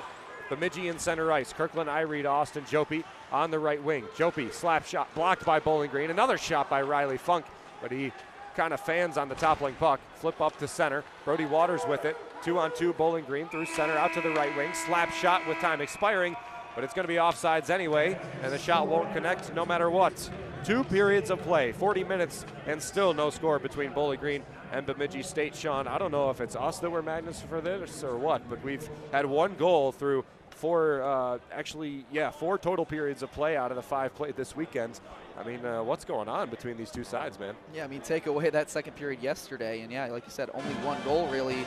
But yeah, so we're going to get into the third period where now you're in that territory is thinking, is the next goal going to win? And so now it sets up a really big third period, especially knowing the circumstances that Bowling Green really needs to get this win if they want to maintain that top 4 position in the CCHA. Only positive for either side is the goalies are bolstering their goals against average. 0 goals given up for either side. 15 saves for Moore, 12 for Matthias Scholl. We'll talk about it a little bit more in a Marta Crow second intermission report. You're listening to BGSU Hockey on Falcon Radio.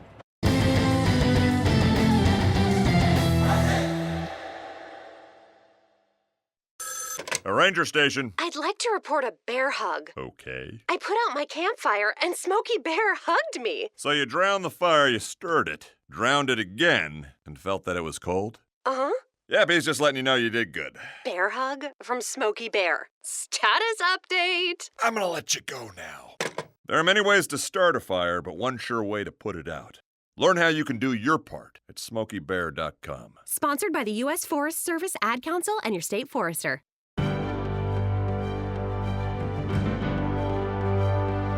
BGSU Baseball's sophomore first baseman Brady Birchmeyer had a stellar opening weekend in an opening 3-game set with the Middle Tennessee Blue Raiders, earning him this week's Falcon Media Sports Network Athlete of the Week award. Birchmeyer's clutch hits late in the Sunday matchup in Murfreesboro included a 3-run home run in the top of the 9th that scored TJ Tackett and DJ Newman and put the Falcons ahead, bringing the game to extra innings after the Blue Raiders scored 1 in the 9th. In the top of the 11th, Birchmeyer came up clutch once again, hitting an RBI single to put the Falcons up 11-9, leading to a 12-9 victory, the second of the orange and brown season. The former Michigan Gatorade Player of the Year nominee is hitting .267 on the year with an 800 OPS, building on a 2024 season where he earned 11 RBIs and 2 home runs and 67 at-bats. This has been Falcon Media Sports Network's Athlete of the Week.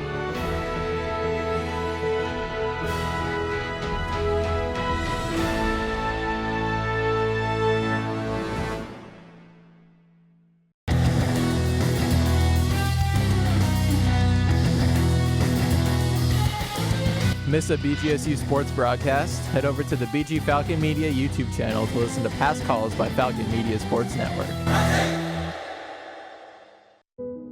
This is the story of Julie Guillot. She's a Leukemia and Lymphoma Society advocate and the mother of a child who battled blood cancer.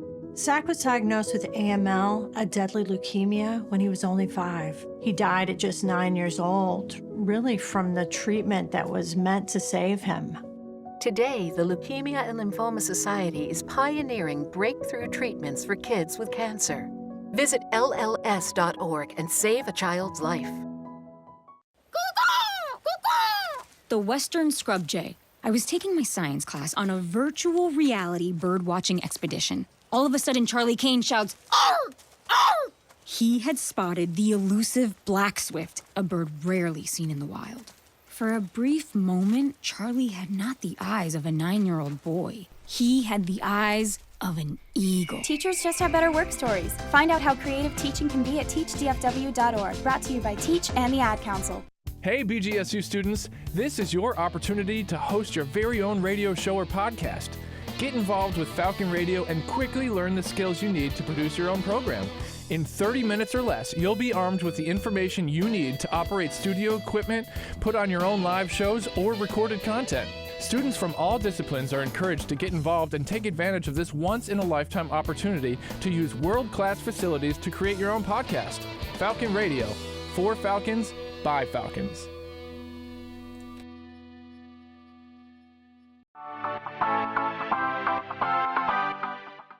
What's going on, guys? I'm Darius Lorfield's junior safety here at BG. My Falcon 4 favorite things for homecoming, definitely seeing some of the alumni, the big crowd, hearing them roar, the Falcon Walk pregame, getting to see more people, and then just winning the game overall and celebrating after. Go Falcons.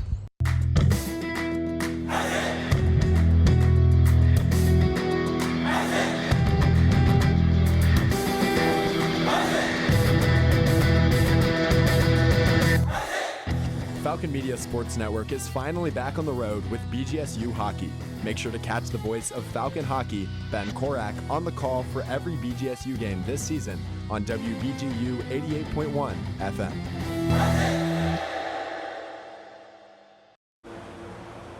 Back here in the Sanford Center in Bemidji, Minnesota, pretty boring first two periods, if I do say. Actually, a little bit more energy in that second one with a couple of good penalty kills and power plays for Bowling Green and Bemidji State, but it's still 0-0 through 40 minutes of play. Ben Korak here with Sean Connolly from the Falcon Media Sports Network here on the Marta Crow second intermission report. The late Marta Crow, wife of Rick Crow, who sponsored our travel with BGSU hockey this season, a longtime BGSU hockey fan.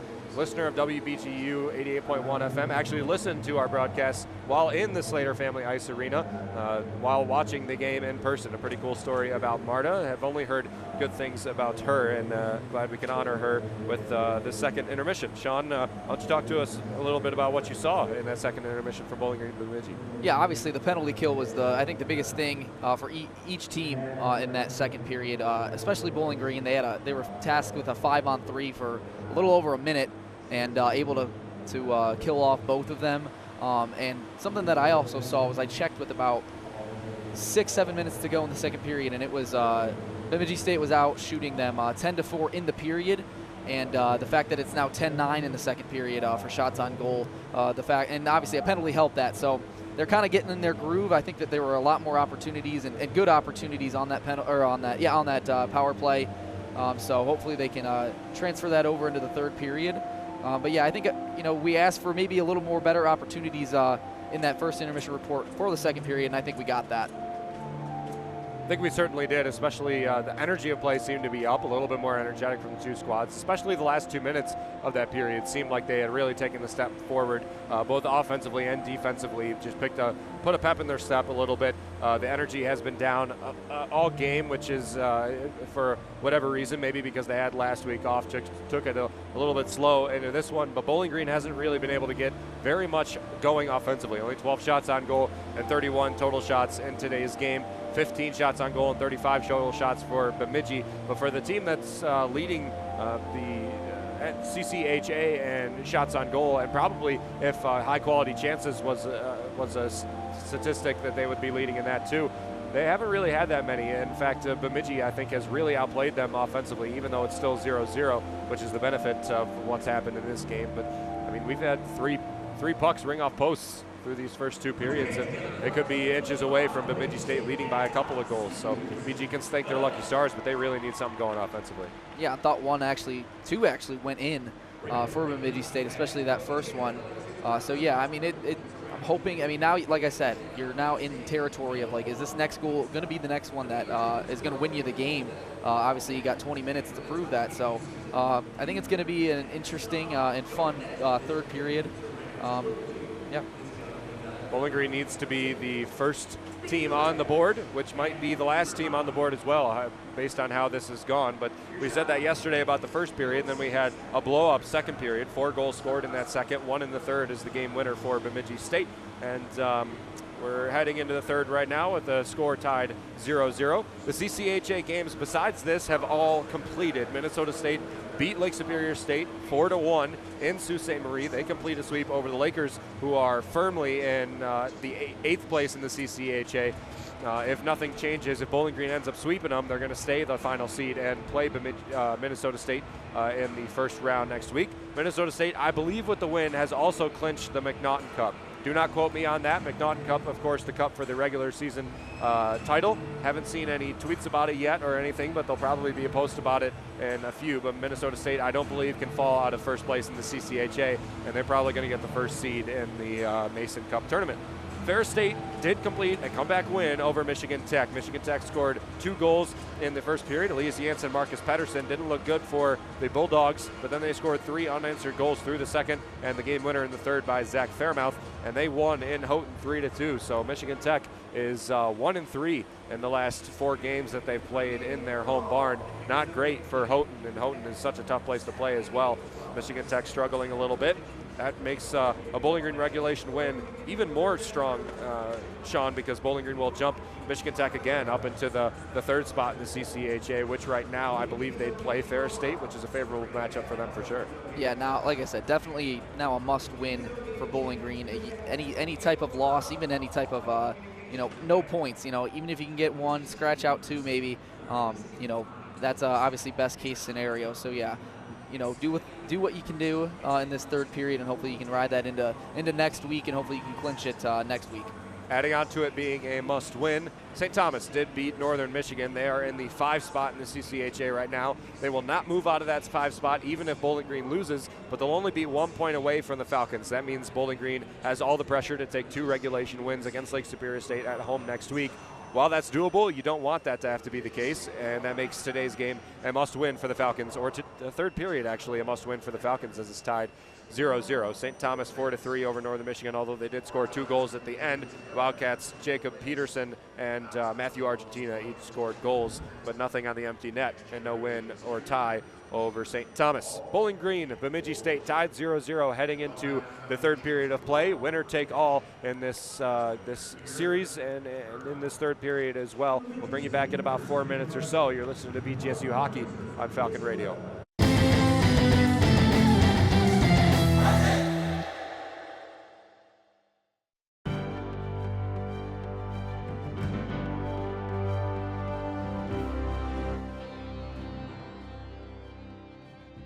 On February 11th, 2025, BGSU senior forward Marcus Johnson nailed an improbable corner three-pointer at the buzzer to give Bowling Green a lead over the Ohio Bobcats going into halftime. Falcon Media Sports Network's Tyler Kavlitz had the call on Falcon Radio. Thomas looking for someone to inbound it to. Gets it to Johnson. Corner 3, fading away to baseline. Marcus Johnson nails it. Bowling Green goes into half with the 2-point advantage, 34-32 on the miracle shot by Johnson. This has been a Falcon Media Sports Network featured call.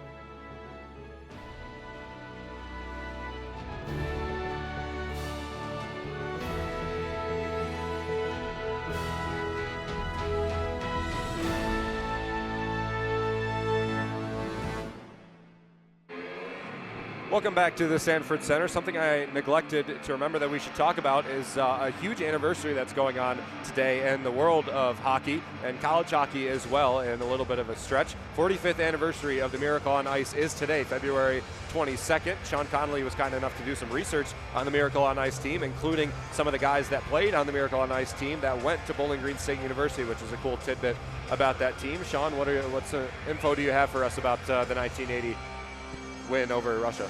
Yeah, I mean, a little bit pre-game, the fact that we can say that, there's some Bowling Green ties to such an iconic moment in our nation's history is one of the coolest things about, going to Bowling Green and their hockey program. But yeah, Ken Morrow and Mark Wells, both Bowling Greeners on the 1980 Miracle on Ice team. Ken Morrow, a Flint, Michigan native. And as a sophomore for Bowling Green, he scored 29 points in 39 games and was named second team All-CCHA and had a great junior year being named first team All-CCHA as well. So definitely a decorated member at Bowling Green. And he was selected the CCHA Player of the Year for the 78-79 season, scoring 15 goals while adding on 37 assists. Morrow also signed with the Islanders following the Olympic team in 1980 and helped the Islanders to their first Stanley Cup championship in 1980. Ken Morrow was elected to the BGSU Athletic Hall of Fame in 1984, obviously well-deserved. And then as for the second one, Mark Wells, the St. Clair Shores native, unfortunately passed away this previous May, so this will be the first anniversary without him present. And Wells received a scholarship after his freshman year. He joined the 1980 Olympic team after the 1979 college season. Wells was selected 176th overall in the 1977 NHL entry draft by the Montreal Canadiens. He joined Montreal's top farm team, the Novi Scotia Voyagers. Mark Wells, a two-time first-team All-CCHA honoree, and was inducted into the BGSU Athletic Hall of Fame in 1992. Obviously, both guys decorated and well-deserved, and the fact that they were both on that 1980 Miracle on Ice team, like I said, probably the biggest sports moment and biggest upset in sports history in our nation. Again, just iconic to see those two guys on that team, and again, just a day that I think that every school, every history class should be able to teach what happened on February 22nd, 1980. Certainly something that you can argue about it is what are some of the best sports moments of all time in the world and the United States. In the United States, I'd have to say that that's number one. In the world, you'd have an argument as well, considering the nature of the time of the Cold War and Bowling Green, or not Bowling Green, but the United States beating Russia for the first time in what was a very long time, and then advancing and winning a gold medal that year in 1980 in Lake Placid as well. And it's so cool that Bowling Green had two players on that team, much less Ken Morrow, who was a pretty good NHLer as well. He had 550 games played in the NHL. Kind of a stay-at-home defenseman as well. Finished 10th and 12th in the Norris Trophy 2 years of his career. Played from 1979 to 1989. 17 goals, 88 assists in his career with the New York Islanders. Certainly one of the better NHLers to come out of that team as well. I was about to say, not a whole lot of NHL talent came out, although there was a ton of talent. Definitely one of those guys that's definitely had a more decorated NHL career. And you'd think, after you can beat the Soviets in 1980, that you think all these guys went on to the NHL. No, those guys were just a bunch of college kids. And that's what made it such a great iconic moment, is that they weren't these NHLers that went on to be Hall of Famers, and it was we were lucky enough to have Ken Morrow be one of more of the better ones that went on to the NHL. Certainly pretty cool, especially in the wake of the Four Nations face-off that the United States played so well in, as well as Bowling Green having played the United States U18 National Development Team a little bit ago, last week, in an exhibition. Lost 6-4, unfortunately, but it was cool to see some of the great NHL talents of the future. BG drops puck here in the third period, needs to win it. Michigan Tech lost their game, so they would rise above Michigan Tech, and they need to stay away from St. Thomas, who won their game and are really rivaling them for a home playoff in the Mason Cup. BG looking for their first home playoff. Moving it in, Adam Fleming is rejected by Cole Moore. Another try in by Jackson Panzer, and it's taken away by Bowling Green. What a rush right off the face-off by Bemidji State. Back in their own zone, Dalton Norris is there, catches the body, lets his fellow Falcon go for the puck. Deep ice pass through center. O'Hara gets a stick on it and has to go on the forecheck now, gets his guys a change, and now heads off himself. A good drive by Bowling Green resulted in a shot on goal, an even better one by Bemidji, and Cole Moore still been fantastic in this game. 16 saves for Cole Moore. Magnuson behind. Grant gets it away, still slapped in by Bemidji, but the Beavers not be able to keep this one inside the blue line. Up to Scardina. Scardina down the right wing, got some open ice. Shot! Saved by Scholl, who directs that away to the left side of the ice. BG will be the first team there. Shot in and around, wrapped it around the goal. Scardina goes for a big blast on Casper Magnuson, pushes him into the boards. Falcons with the puck. Speaking of the United States, Scardina's rush right there, pretty similar to Dylan Larkin's rush in the first game against Canada last Saturday. shot in here from Bemidji, saved by Cole Moore. And he'll hold on to this one and out for a face-off with around 2 minutes expired in the third. Yeah, Scardina unfortunately just couldn't get that puck lifted up a little more to try and bury it in the back of the net, but a great opportunity in my opinion nonetheless. Is like you said, it was kind of one of those breakaway on the side near end of the ice, so definitely a great opportunity for Bowling Green, but Bemidji State's also answered that with a few good opportunities of their own. Lückeberg wins the faceoff. He's been playing some pretty good shifts today. Normally he plays through the first period and then starts to lose shifts as the game goes on, but he's playing in the third now with Bowling Green needing a goal. 4 faceoff wins, no faceoff losses for Lückeberg with his 2 shots and 1 shot on goal. Fulmer lost his stick. He took Martin down to the ice as well, so no penalty called on that, as it would probably be put on both sides and it wouldn't matter too much on a game play. Bowling Green trailing in faceoffs won by 4. Max Martin knocked down to the ice. He slides into the goal. Bemidji State takes the puck away. Kirkland Irie on the left wing loses control of it as the ref skates toward him. Irie dumps it up the ice. A couple of his guys get a change. He doesn't wait long enough, so the Falcons come up with the puck. Out to Waters. Lead pass is long for him. Vince Corcoran dumps it back down. Bemidji State at the goal line, wrapping around again. Bowling Green will be the first team there. It's O'Hara, but 2 Beavers in there as well. 2 guarding the blue line. Parker out on the left wing. Streaking through center is O'Hara. Waters with the puck now. On the left, offsides. O'Hara got a step off. We've seen a lot of offsides in this game for Bowling Green as well. Pretty rare for them, trying to push for this offense in the third period. Yeah, and they had numbers there on that push. Unfortunately, was called offsides. And you're right, maybe a little more offsides than they would like in this game tonight. Brody Waters leaves in total shots with 6, 2 shots on goal. Jaden Grant leads in shots on goal with 3. 2 players that normally don't lead in either department. Ryan O'Hara, normally a pretty good one. It's going to be a penalty against Bowling Green. I think it's Sternberg that put a hit in center. Jackson Panzer was knocked down to the ice.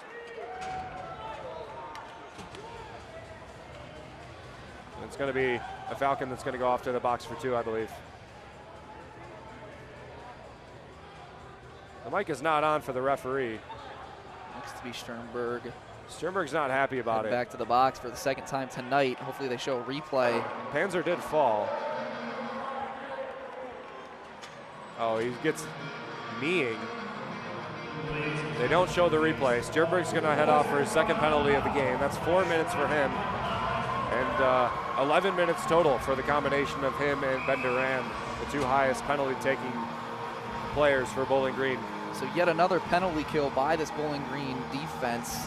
A big power play for Bemidji State as well. And yeah, and like I said, this could easily be the difference maker in this game tonight. So, the penalty kill by Bowling Green is just going to have to try a little harder again tonight, or this time rather, to keep this game scoreless. Irie in the middle, playing catch with Perrick. Shot across, rebound chance, cleared out by Bowling Green as Cole Moore shut that one off as it was on the blue paint and tried to be forced in by Fleming. Shot across, Fleming with the shot, still in front, cleared away by Bowling Green and behind the goal as they look to get it outside the blue line. Emerson finally does. Good defensive shift by Bowling Green and some good chances by Bemidji, but they shut it down. And only 40 seconds expired in the power play as well. Right wing, Issa Perrick with the shot in, wide right of the goal. Kirkland Irie looks in, pass across. Fleming couldn't keep it inside the blue line. Perrick will have to chase it back down. 16 left to play in the third, a minute left to play in the power play. Massive penalty for Bemidji if they can convert on it. Could be the difference in the game. The power play Bowling Green gave up to Bemidji was the difference in yesterday's game. Now a shorthanded turnover for Bowling Green. Scardina holding on to the puck. They got to get back into their diamond formation. They will, but wasted about 40 seconds of time taking that puck into the offensive zone. Weisman loses the puck. Grant playing it. Now Emanin will be the first one there. Funk will take it away from him and leave it back into his own zone. Now 30 seconds left to play in the power play. Corcoran will leave it back. Martin playing catch with Weisman. Weisman to Martin. Martin to the right wing. Funk at the left wing, high of the wheel. Corser and back down. BG slaps it outside the blue line again. Under 10 seconds left to play in the power play. Stjernberg looks to go out of the box. Weisenen takes it through center. Flip up. BG's going to be the first team there. It's Emerson. Emerson around to Wozni. Duran's going to be the first to this puck now, as it takes a weird hop off of the boards and he misplays it, but a successful and huge penalty kill for Bowling Green. I was about to say, just yet another great penalty kill by this Bowling Green penalty kill unit. So it's fourth one today that they've had to kill off, and they've done a phenomenal job at that. Wozni rings it around to Scholl. Scholl stops the puck and is flipped up into the crowd. That's the third souvenir of the night for Bemidji State fans. 14:30 left to play in the third. Still no score between these two squads. If you're Bemidji State, you know, Bowling Green's had one power play on 2 penalties. The other one was an offsetting. Bemidji State's had 4 power plays and have yet to convert on one. So if you're a Beaver fan, you're going to look back on this and say, hey, he had 4 opportunities, prime opportunities. Didn't convert on any of them. Especially if Bowling Green comes away with this game, you're definitely thinking that to yourself. Scholl gloves and drops behind the goal on the CCHA logo. Gives a blast. Bowling Green to O'Hara at the blue line. Kept in by McKinley. Good play to guard the blue line there. BG does a great job of guarding the blue line normally. Not too many pucks escaping.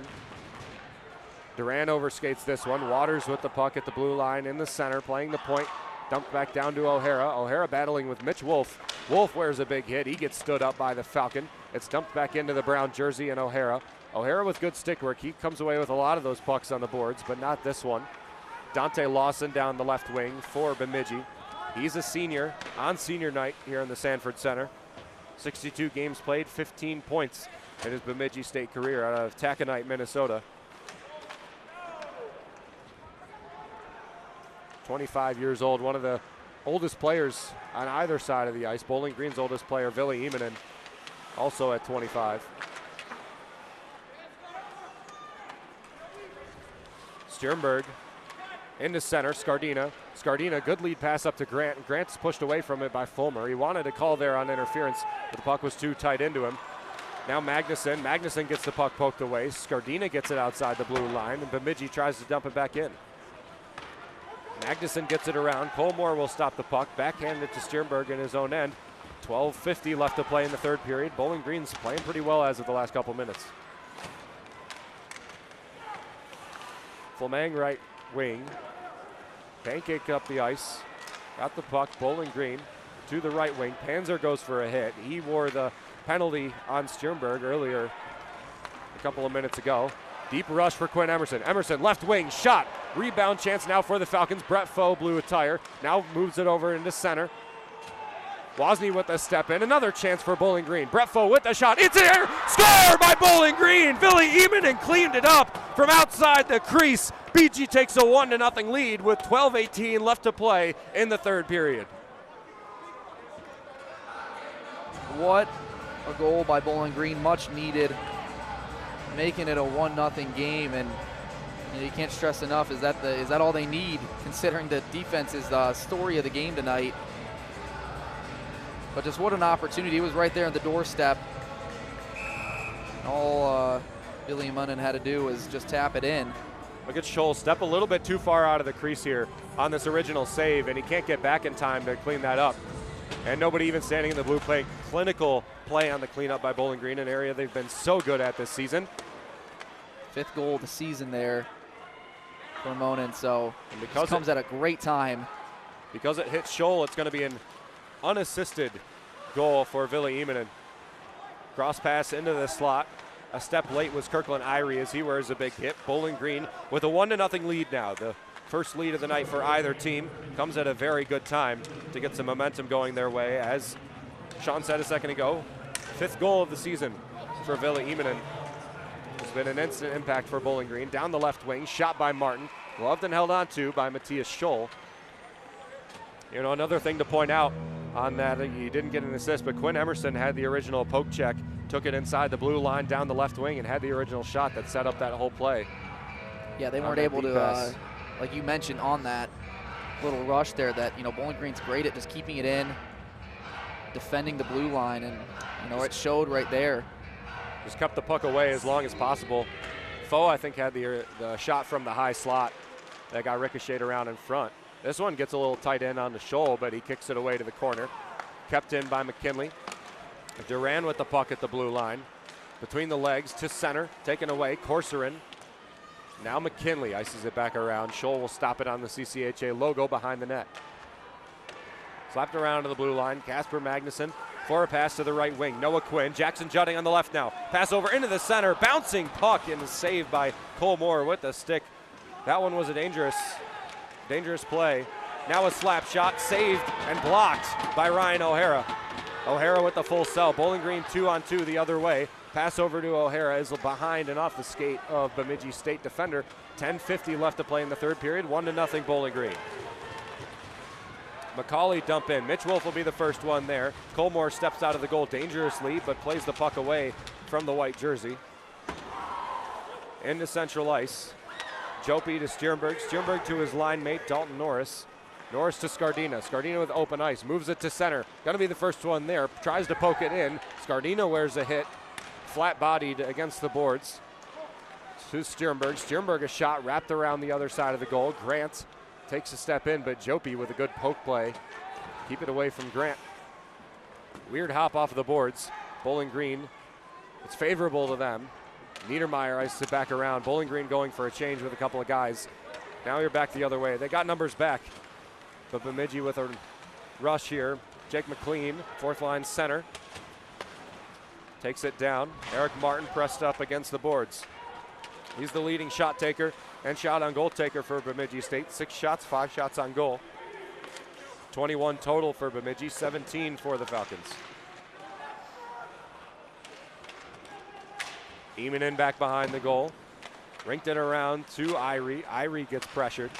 Magnuson with a shot in, way wide right of the goal. Probably a good 7 feet off as it hugged the ice. Shot in, saved by Cole Moore. 21 saves now for the sophomore goaltender. Filling in for Christian Stover as he's still out with injury. Parker knocks the offensive player down to the ice. Funk is very slow to get up, and he's limping off the ice. That's not good. That's a first-line center that's taken a lot of draws and a lot of successful ones in this game for Bemidji. Mitch Wolf with the puck behind. 9 minutes left to play in the third. Next whistle will take our media timeout. Wolf up the right wing, playing with A.J. McCauley as defensive partners. McKinley slaps this away from the play, but Bemidji touches it first. Intercepted by Bowling Green. Max Martin skates away from this play. Roloffs is in for the Falcons. Offsides by Bowling Green, and it'll exit outside of the zone. 8:47 left to play in the third period. 1-0 Bowling Green on top of Bemidji State. The most recent goal, Ville Immonen on the janitor play. You're listening to BGSU Hockey on Falcon Radio.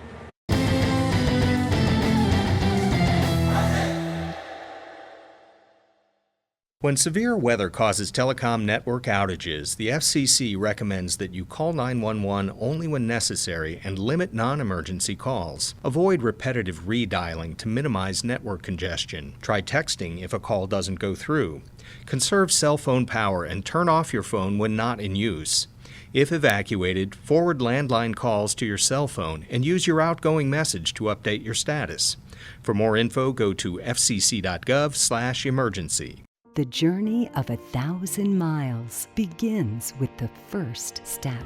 At Children International, we know that the journey to end poverty for good begins first with a child. It starts with their first checkup, lesson, opportunity, job. That journey takes commitment from people like you and me to end poverty for good. Learn more at children.org. 1-0 Bowling Green on top of Bemidji State in their home barn in the Sanford Center, looking to even out the season series as Bemidji State leads with a shootout win and a straight-up win in last night's game. Bowling Green has an overtime win at Ryan O'Hara, but they're looking for a massive regulation win today against this Bemidji State team. Yeah, a huge regulation win would get you 3 points, and we alluded to it a little bit after hearing obviously all the other CCHA standings and how their games went, you know, you can't afford to lose any more points on the weekend for Bowling Green, and you know that goal right there is just a massive step forward to getting 500 on the weekend. He's just going to head into the dot in the neutral zone as they were called for offsides before our break. Scardina, Grant, and Niedermeyer out there, all with a decent amount of offensive output, but they're probably out there for defense now as Sternberg and Wozni are also in there. Shot in around the goal. Niedermeyer will be the first player in there.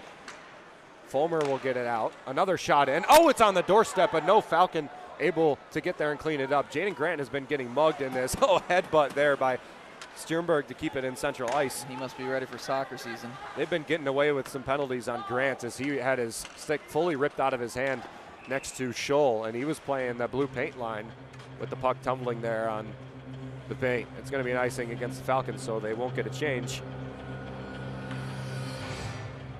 Have you ever seen that, a headbutt? I have not seen that in the game of hockey. Not on purpose, at least. Not on purpose. He purposefully did that. Like I said, he must be ready for soccer season or something. But hey, you know, there is a spring soccer season out there. I believe Bowling Green, their schedule released last week. I know our soccer beat Lucas Kleinmeyer is probably pretty happy about that. If he headbutts it forward, is it a hand pass? I don't even know. I don't know. Magnuson with a shot, trickles in front. Cole Moore with a heck of a save. The defense takes it away for Bowling Green. That one was on the doorstep for a second on the blue paint. Magnuson, I mean, that was a miracle stop for Cole Moore. The shot in quick, it just stood on the blue paint in front of the pad of Moore for a second there. Lead pass up off the stick. Oh, that was an icing? A very questionable icing. I mean, we saw a lot of icings last night. Then you know some of them could be a little questionable, but that one. Nobody's complaining, so I guess it didn't hit off the stick. It looked like it was redirected.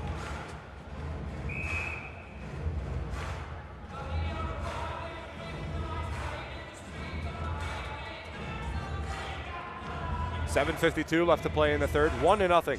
Bowling Green trying to hold on to this one and take a regulation win. That is much needed in the CCHA if they want the best chance at holding on to their home playoff. Another shot saved by Cole Moore. A shot from the slot by Casper Magnuson. He's played very good shifts in today's game, although hasn't had a lot to show for it. Center ice hit with the puck there.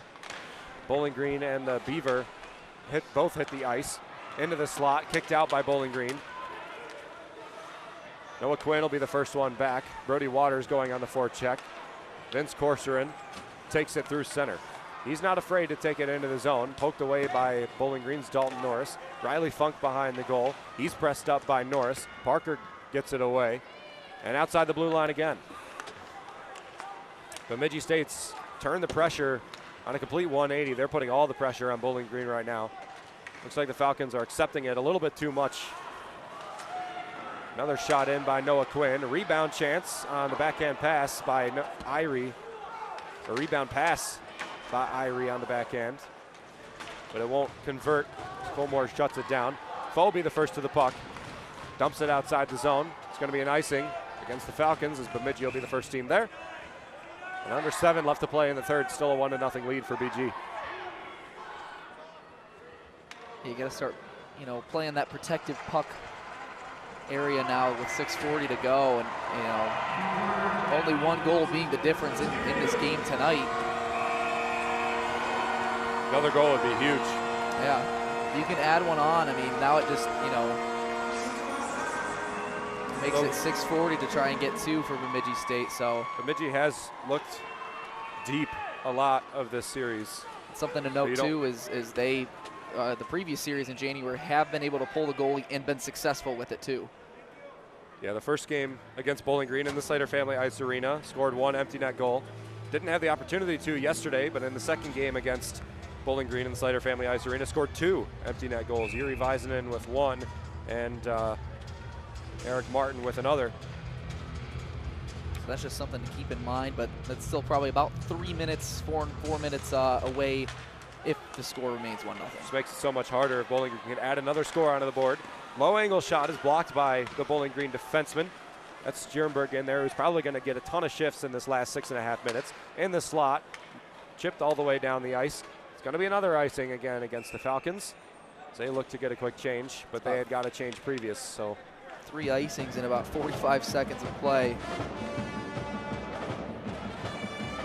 Yeah, with Sternbergs and all those shifts, you know, you think within the next 6 minutes and 12 seconds, and you got to tell him to, you know, don't play the way he's been playing recently, considering he's already been in the box twice tonight. Ziggy Willie is understanding that this game has not been high scoring. The series really hasn't been too high scoring, and putting all out offense might allow a worse opportunity. Could be the mentality of Willie. Slap shot Fandon down to the goal line. Magnuson is there. Casper Magnuson has played a ton of shifts in this third period as well. He's played great with Jackson Judding and Noah Quinn. BG with an offensive drive, and they'll finally get off and get a new set of guys so they can ice the puck a little bit more if they want to, because they got fresh legs. Magnuson will dump it down. Still not getting a change. Now he'll head off as Bemidji finally has to get a new set of guys on the ice, and Bowling Green holds possession. Pass across is leading. Up into the zone is Emerson. Emerson moved to the inside. He makes a shot over there on the doorstep as well. Another low angle shot by Scardina. The whistle and a hand pass, I guess, against Bowling Green. I did see a hand pass. I didn't see a hand get on it.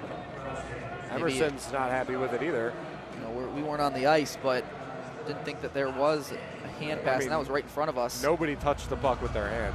That being said, that was a really great opportunity to go up 2-0. He swiped at it, but he didn't touch it. So that was a questionable call right there, but the faceoff won by BG back in their own zone. Parker with the puck, brings it behind his own goal. Lead pass up to Emerson, he gets a stick on it. Scardina will play this puck to keep it off of an icing. 5:12 left to play in the third period, 1-0 Bowling Green. Funk down the left wing. The Falcons get there in time. Grant, where's the body? Gets it away. Possession for Bowling Green now. Falcon pass up. O'Hara takes a bump center ice. A little bit far away from the puck there, but no call. Will Magnuson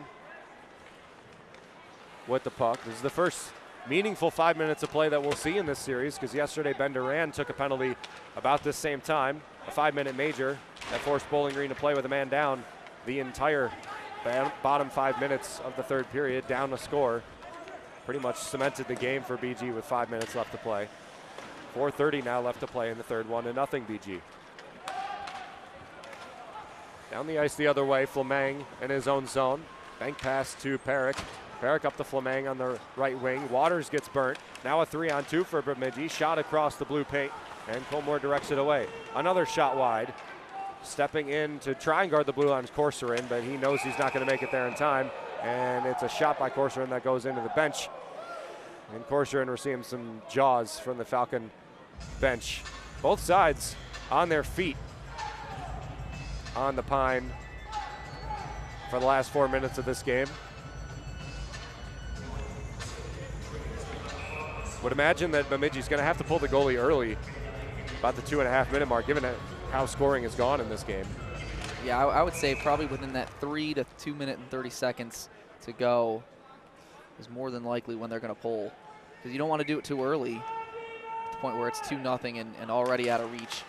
4-man advantages today for Bemidji, and they haven't converted on a single one of them. Fighting with the puck, he gets held on to. Noah Quinn, where's a bump from Fighting. Emerson still with the puck, still with it behind the goal. I mean, that's a valuable shift right there from Emerson. It's finally poked away by Judding. Judding flips it up the ice for Noah Quinn to chase. Chase clacks it into the zone. Parker's there, takes a hit. Bowling Green, Emerson to Fighting, back around. Bowling Green will hold possession as Bemidji will have to get on sides, and they'll go get a change while they're at it. 3:20 left to play in the third period, 1-0 BG. Would be nice to get a goal here, but absolutely need to take a regulation win in this game. Pass up, Riley Funk didn't have a bead on it, so he couldn't get it. Jaden Grant with a shot. Scholl has been fantastic in this series. Gloves another one there. Gave it back out. You know, if you save that, kicked it back up into play. Face-off is now in front of you. Yeah. Now they have a chance to pull the goaltender. BG with the puck, so they'll want to hold on to possession as long as they can now, as Grant will chase this one into the zone. They'll go for a change. Scholl's got to look toward Tom Saratori and the bench in a second. He steps out of the crease. but does not go toward the bench. Back at the blue line, BG with the puck out to the left wing, so it's not going to be in the next 10 seconds or so. BG leaves it back. Wrist shot, just wide of the goal. Parker with another shot is in front of Scholl. Scholl not covering that up smartly to make sure that he can get off in a second. 2:20 left to play in the third period. See if he makes a move. He looks over to the bench to Saratori. Yuri Väisänen in the game for Bemidji now. Back in their own zone. Duran gets it away. Now BG gets it outside the blue line to the right wing. Brett Foe taking it all the way, coast to coast. At the goal line, wraps it back around to the blue line. Stjernberg with a shot blocked in the kidney by Jackson Panzer. McCauley up, Scholl off, but Cole Moore has the puck. Scholl is off with Bowling Green possession. Pass up to the neutral zone. Emerson, lead pass up, and it's going to be to Mitch Wolf in their own zone. Empty net, $1:40 left to play in the third period. 1-0 Bowling Green. 3 empty net goals this season against the Falcons for Bemidji State. Again, they hold him off. Pass into the slot as Colmore stepped out. This is a deep try. It's tumbling end over end, but it's going to be wide of the goal and short. Didn't have enough energy to get there on the bouncing puck shot by Bowling Green. Still with the puck. Magnuson down the left wing. Casper Magnuson, toe drag to the inside. Saved by Colmore. Rinked it out. Bowling Green, the whistle blows, and it's going to say that it hit the netting at the 1:14 mark in the third. I'm surprised they didn't call that earlier. Obviously, it only took a couple seconds, but clearly hit the net. So, minute 14 to go, and I believe Tom Saratori is going to call a timeout. We'll take it with him real fast. $1:14, as we said, left to play in the third period. 1-0 Bowling Green, needing a regulation win in this game after Bemidji, the other 2 appearances, had scored empty net goals this season. You're listening to BGSU Hockey on Falcon Radio.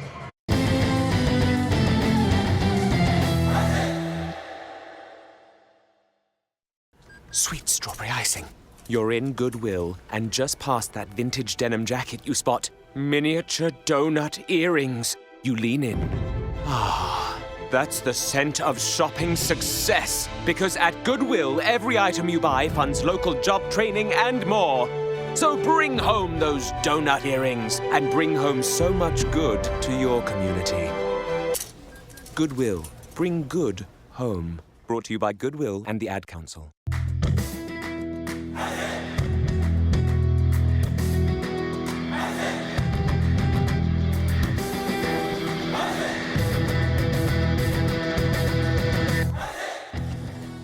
Are you a fan of BG Falcon Media and the Falcon Media Sports Network? You can show your support for BGSU Student Media by donating at the bottom of the page of stories on bgfalconmedia.com.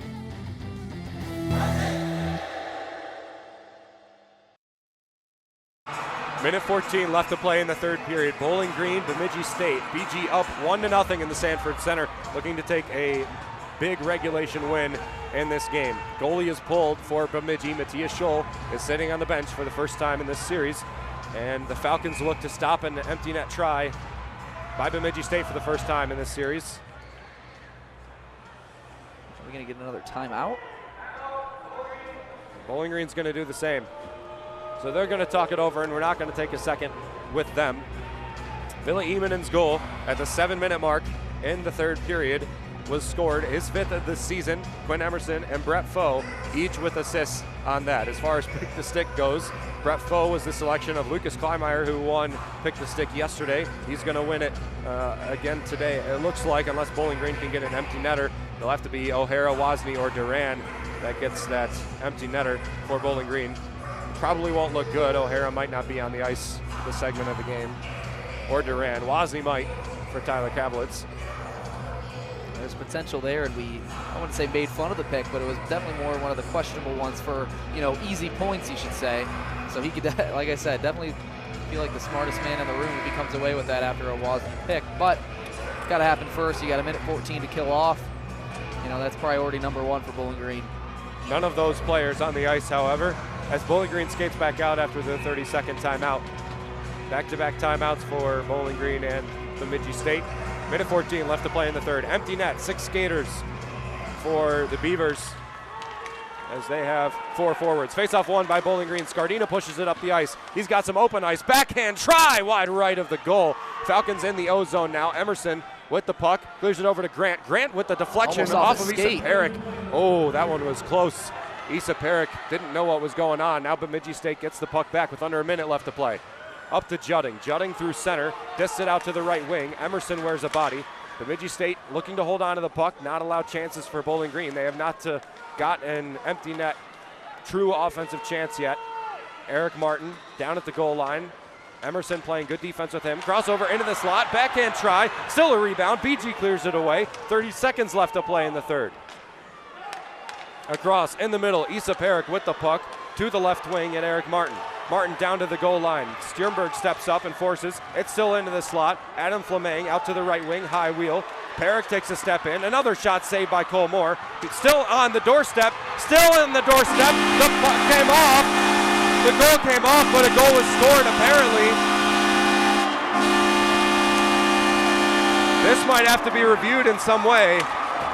I would say there's no way that Willie doesn't challenge this. It seemed like the goal was off. He's calling the referee over. He's talking to him right now. Didn't see on the replay right there. We'll see if the puck clears in. Oh, I don't know. That was certainly close. It's 1-1 right now. The horn went off. It went crazy here in Bemidji State. I mean, if so, that's the fourth goal off an empty netter that Bemidji has done to Bowling Green. And if so, again, that just poisons the 3 points for Bowling Green that they need. 10 seconds left to play in the game in the third period if this 1-1 stands. I mean, again, none of the referees have talked to Willie yet. You got to review this, in my opinion, or at least challenge it. I mean, this will definitely be looked at further, and I want to see another review. We only saw one on the Jumbotron. Now the problem is you don't have a timeout to lose. So if you lose the challenge, you're now on the man advantage. Bemidji goes on the man advantage for the next 10 seconds and a minute 50 to start the 3-on-3 overtime. Definitely. So, it's one of those things that, in football, within the last 2 minutes or any overtime touchdown, like, it will always be reviewed. Obviously, different sport can't, take a rule, but, it's got to be one of those things that I think should be further reviewed, considering it is a very crucial goal. Jackson Judding had the goal, assisted by Riley Funk and Issa Perrick with the extra attacker. They call it a good goal. Don't look it further. They're not going to look at it further. In my opinion, you can't challenge at this aspect of the game because if it's wrong, I think that was so close. I think the goal might have come off the hinge before the puck fully crossed. Another low angle shot in. It's on the doorstep, kicked away by Bowling Green. We're going to head to overtime with Bowling Green at a chance for 2. Bemidji State already wins the weekend now. They're going to be guaranteed 4 points. And a huge one for them. Poisoning Bowling Green in their 3 points tonight.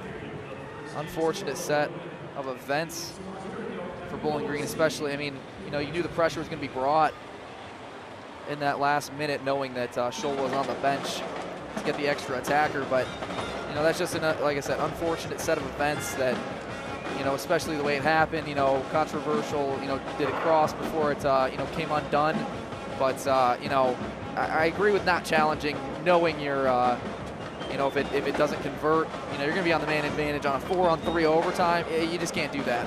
I think based on the replay, it was so close. I don't know what they would have called in that situation. I think at that point, it's going to be, it was so close that you can't overturn it. And there's no conclusive evidence that would make it a no goal. Like I said, and I agree with not challenging. You got to trust your guys on overtime, I guess. And there was also a chance that there was somebody standing in the blue paint as well. There were so many bodies there in front of Cole Moore. Really not his fault that goal was scored. We'll have to check on the Midco Sports replay when it comes out after this is over. Hopefully they'll have a really good view of it. Yeah, can't blame Cole Moore there.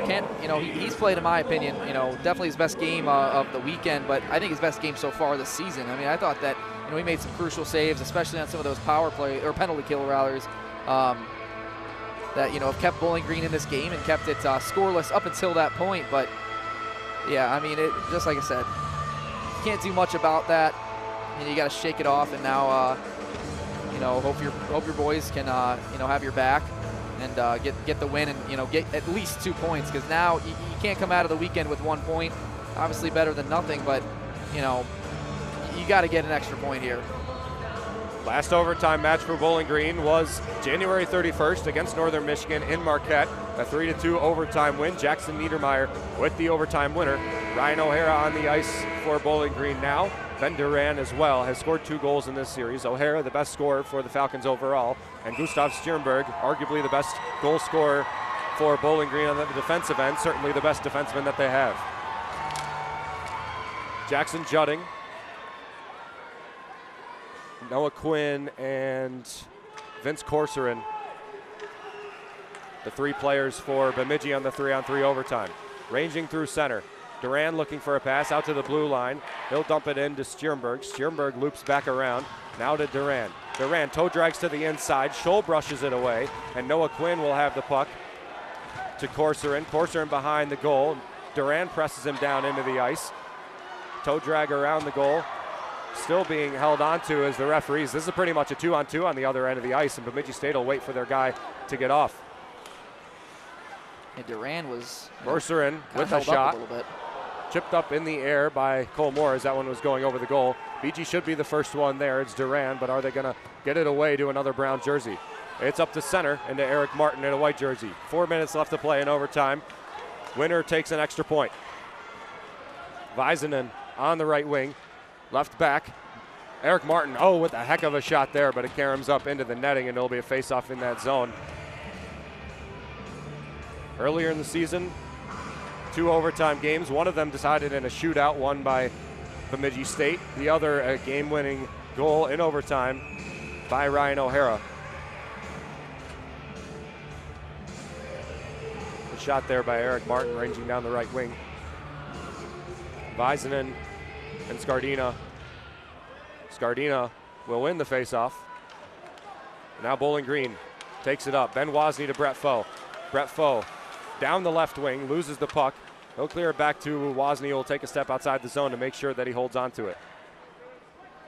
Puck possession means almost everything in a 3-on-3 overtime. It's so hard to get the puck back when you lose it.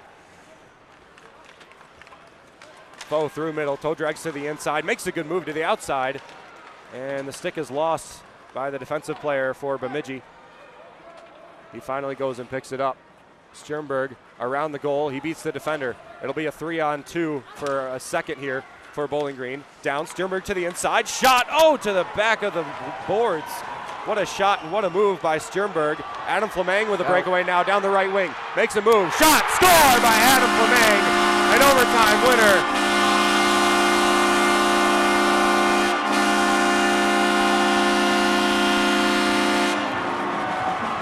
Breakaway one way and then a breakaway the other. And the empty net spells disaster for Bowling Green.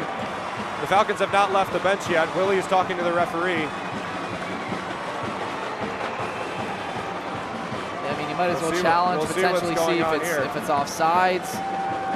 They're challenging something to see if he was offsides, I believe. Bemidji State's still celebrating on the right side of your radio dial. Bowling Green has not yet left the bench. Challenging for offsides. Hopefully they show the replay.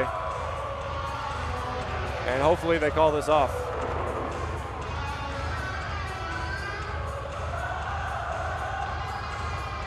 Three minutes left to play in overtime. Doesn't appear like they will. 1:59, they're quickly out of the box. Probably gonna get a round of applause here from Bemidji. Yep. Cursory challenge by Willie. But Adam Fleming ends the game for Bemidji. And they take 5 points this weekend and 8 total points against the Falcons. Devastating for Bowling Green this weekend. Yeah, it's hard to put it in a picture of what it could be like, but I would say, in my opinion, a very, very unsuccessful weekend for Bowling Green, knowing your current state in the CCHA, and now, I would have to look at exactly the point percentage, because you did get 1 point. I mean, I guess not necessarily worst case scenario, because obviously a regulation loss would have resulted in no points, but Very unsuccessful, knowing that next week, you only have an option for 6 more points at maximum. So, it sucks in that nature, but now it's off to next week, and it's on your home ice. So, you got to shake this one off. Obviously, Bemidji State played a heck of a weekend. I think they, I would say, outplayed them today, but like I said, kind of unfortunate set of events for Bowling Green. Bowling Green now is tied with Michigan Tech for the third and fourth spot, or for the third spot, I should say, in the CCHA standings. A 5.56 points percentage, each with 40 points in 24 games played. St. Thomas with 38 points in 24 games played. Bemidji State will now have 35 points in 24 games played. So they are 3 points out of St. Thomas, and St. Thomas is 2 points out of Michigan Tech, Bowling Green, and a home playoff. BG is not able to clinch today as they would have with a regulation win. They had a 1-0 lead heading into the final 15 seconds of the game. Empty net, or an extra attacker score from Jackson Judding, assisted by Riley Funk and Issa Perrick. And then the final overtime game-winning goal by Adam Fleming beat Cole Moore for only the second time in the game. Yuri Weisman and Matthias Scholl the assists. Scholl, the goaltender, had a fantastic game, 22 saves, 1 goal allowed, and an assist to go along with that. We'll take a step back for a minute, bring you back for post-game in a few. You're listening to BGSU Hockey on Falcon Radio.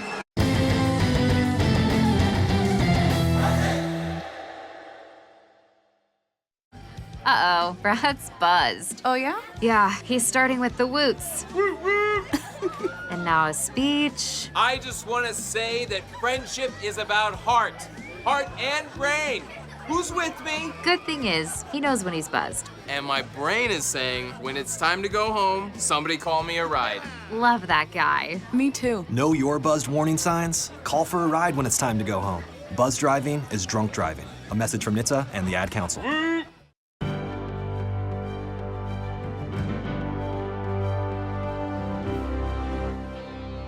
On January 31st, 2025, BGSU senior forward Jackson Niedermeyer scored a game-winning goal in overtime on the road against Northern Michigan, notching BG 2 points and securing Niedermeyer's first multi-point game as a Falcon. Falcon Media Sports Network's Ben Korak had the call on WBGU 88.1 FM. Larson with the shot, taken away by Bowling Green. This is Jackson Niedermeyer, takes it up the right wing. Looking for a pass, now looking for a shot, he scores! Jackson Niedermeyer, the overtime winner with a buck left in overtime. And Bowling Green takes the much-needed extra point. What a wrist shot. This has been a Falcon Media Sports Network featured call.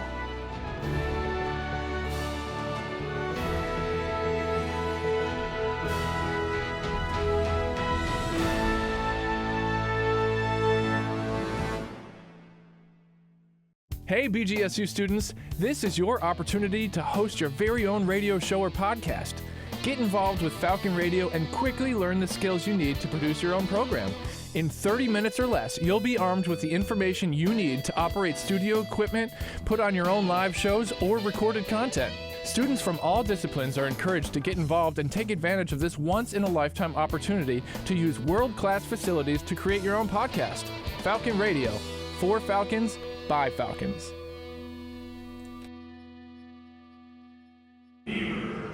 Back here in the Sanford Center in Bemidji, Minnesota, an unsuccessful final road trip of the regular season for Bowling Green. They drop 5 points to Bemidji State, an overtime winner by Adam Fleming in the second game, and a first game regulation win for the Beavers, 3-2 on a game winner by Jackson Judding. Sean is, we haven't been able to say that Bowling Green has played a bad weekend pretty much since the turn of the year. I mean, they played good weekend every time. I think you can chalk this one up as a bad weekend for Bowling Green, both on the outcomes and the gameplay as well. Yeah, I would say that this was probably, I can't remember exactly too much in that, first stretch of the season, but definitely, it obviously all comes down to, how you end the season, and this definitely might be one of those weekends that you look back on and hope you at least got, at least back up to 500, and you were 10 seconds away from that on the weekend. But, a little, you now question what's,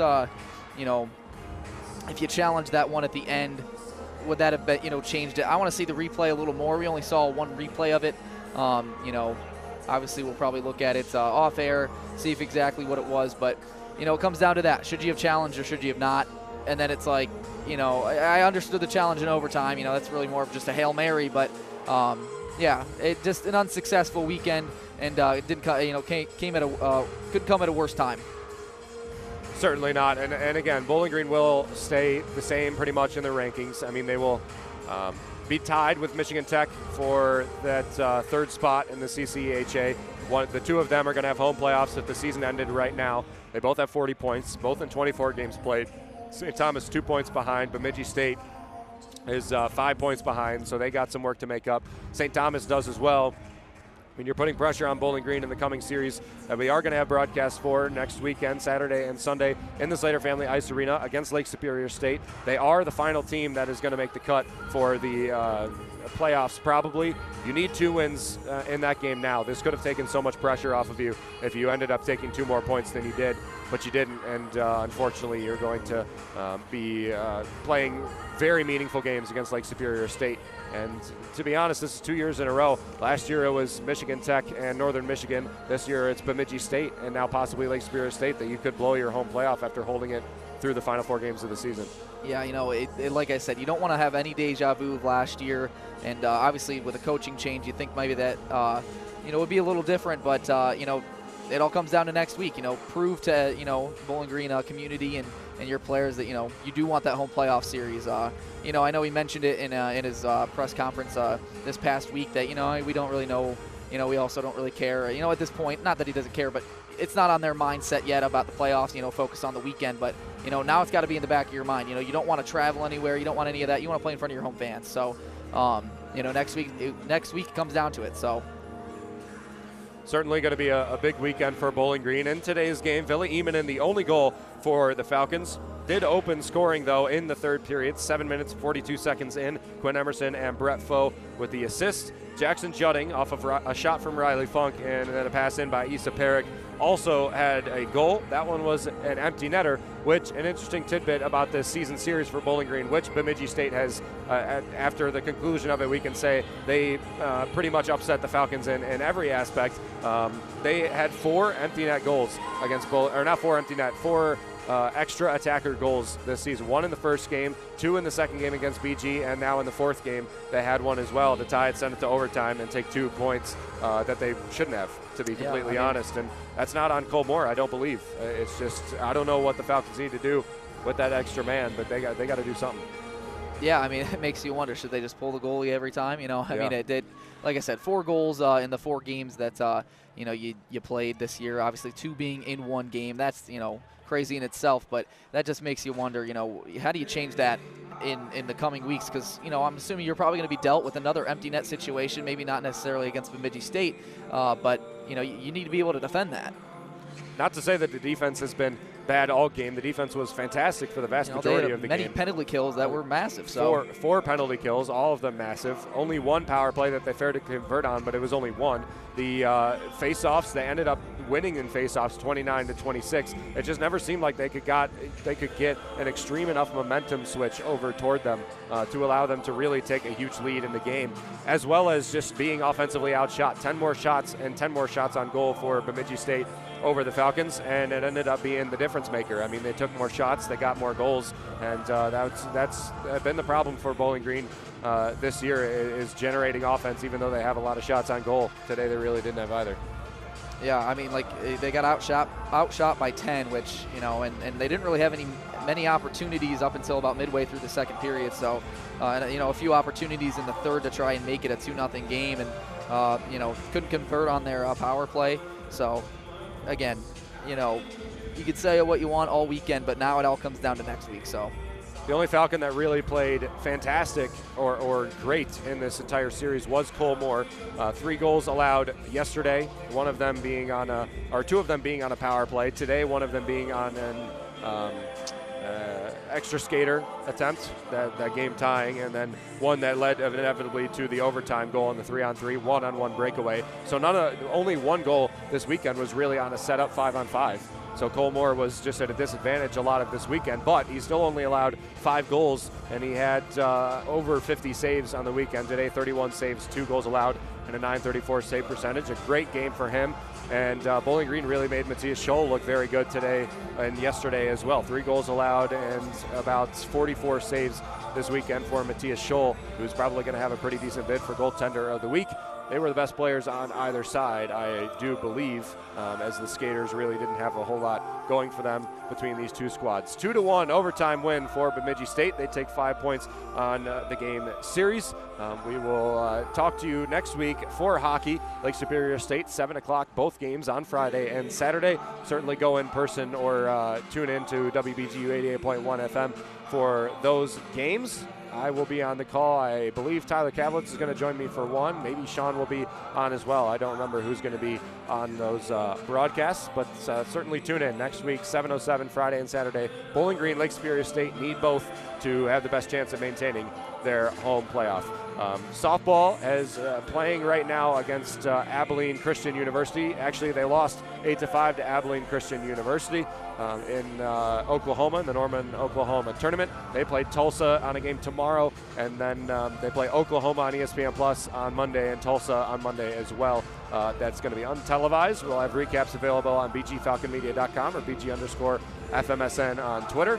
Baseball will play against USC Upstate tomorrow. We will have a recap available for that as well on bgfalconmedia.com or bg_FMSN on Twitter. And then we will have the first baseball broadcast of the season against Butler in Indianapolis at 3 p.m. on Tuesday, February 25th. Tyler Kavlitz, Henry Costco on the call on WBGU 88.1 FM. Tune into that to listen to Bowling Green, who beat Presbyterian by a pretty large margin today. So they will play their first Tuesday non-conference game of the season against Butler at 3 p.m. Tuesday, February 25th. Tune in to our sister station for that.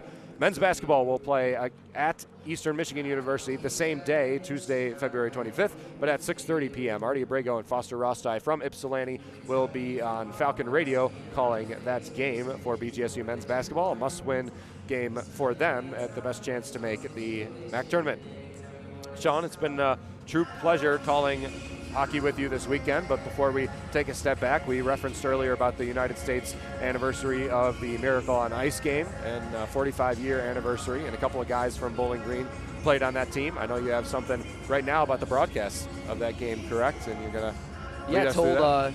Told by another BG alum trying to connect as many Bowling Green to that 1980 team. I mentioned the 2 players that were on the team, and it goes up to a story that was brought up to me earlier today, a story told by BG alum Doc Emmerich, legendary broadcaster for NBC and all of their broadcasts for hockey over the years. Broadcasted called The Other Broadcast, WNBZ Radio Network, a local place in New York broadcast that applied for media credentials just like anyone else, and they were granted the opportunity to cover all the hockey games in those 1980 Olympics for absolutely nothing. So they literally did it for free. And they endured, little did they know they would endure one of the biggest upsets in sports history. WNBZ was an AM radio station, which meant with the matchup between the Soviets and the U.S., they had to have something called, they had to do something called a power down, which at the every sunset, they have to power down from 1,000 watts to 250 watts. So they lost some listeners in that sense. And for the fans listening, they obviously heard the initial broadcast of the 5-4 win over the Soviets. And if you were listening to WNBZ, the party began instantly.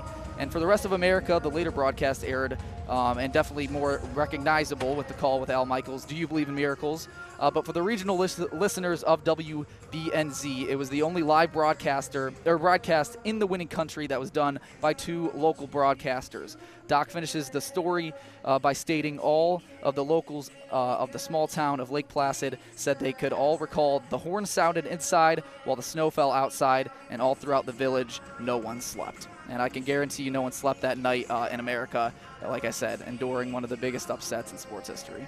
Certainly one of the, like you said, one of the greatest moments in sports history. That would be my argument, to be completely honest. We can have the argument a separate time. But also amazing to think that our own radio station, WBGU 88.1 again, 88.1 FM, would only 4 years later have one of the most legendary calls in BGSU history, a 4 overtime game in the national championship, the only D1 national championship game played and won by a Bowling Green D1 team. The Bowling Green versus Minnesota Duluth 1984 National Championship, called by John Bowers and Joe Borenstein in Lake Placid, the same place as well, the same arena, the same ice that the Miracle on Ice guys played on. Some great memories on that ice. And we got our own broadcast on WBGU 88.1 FM. That is available on BG Falcon Media YouTube channel, so I would recommend that you go listen to that rebroadcast, but certainly, it's so great how radio and broadcast all come full circle in that way, and how hockey does the same thing as well with the BG connections. Oh yeah, like I said, just telling all those stories, it's always cool to see. And I mean, we weren't alive, probably weren't even thoughts at that point in 1980, but it still has such an emotional and connection that we both. I mean, I still tear up watching Miracle and hearing all the stories, and that it just it united a country that needed it. So how can you not be emotional about hockey? And certainly, how can you not be emotional about Bowling Green dropping 5 points to Bemidji State this weekend, and heading into a very meaningful series next weekend at home against Lake Superior State. Both broadcast WBGU 88.1 FM at 7 p.m. on Friday and Saturday. So with that, we'll say goodbye and good night from Bemidji, Minnesota. Ben Korak here with Sean Connolly from the Falcon Media Sports Network. You're listening to BGSU Hockey on Falcon Radio.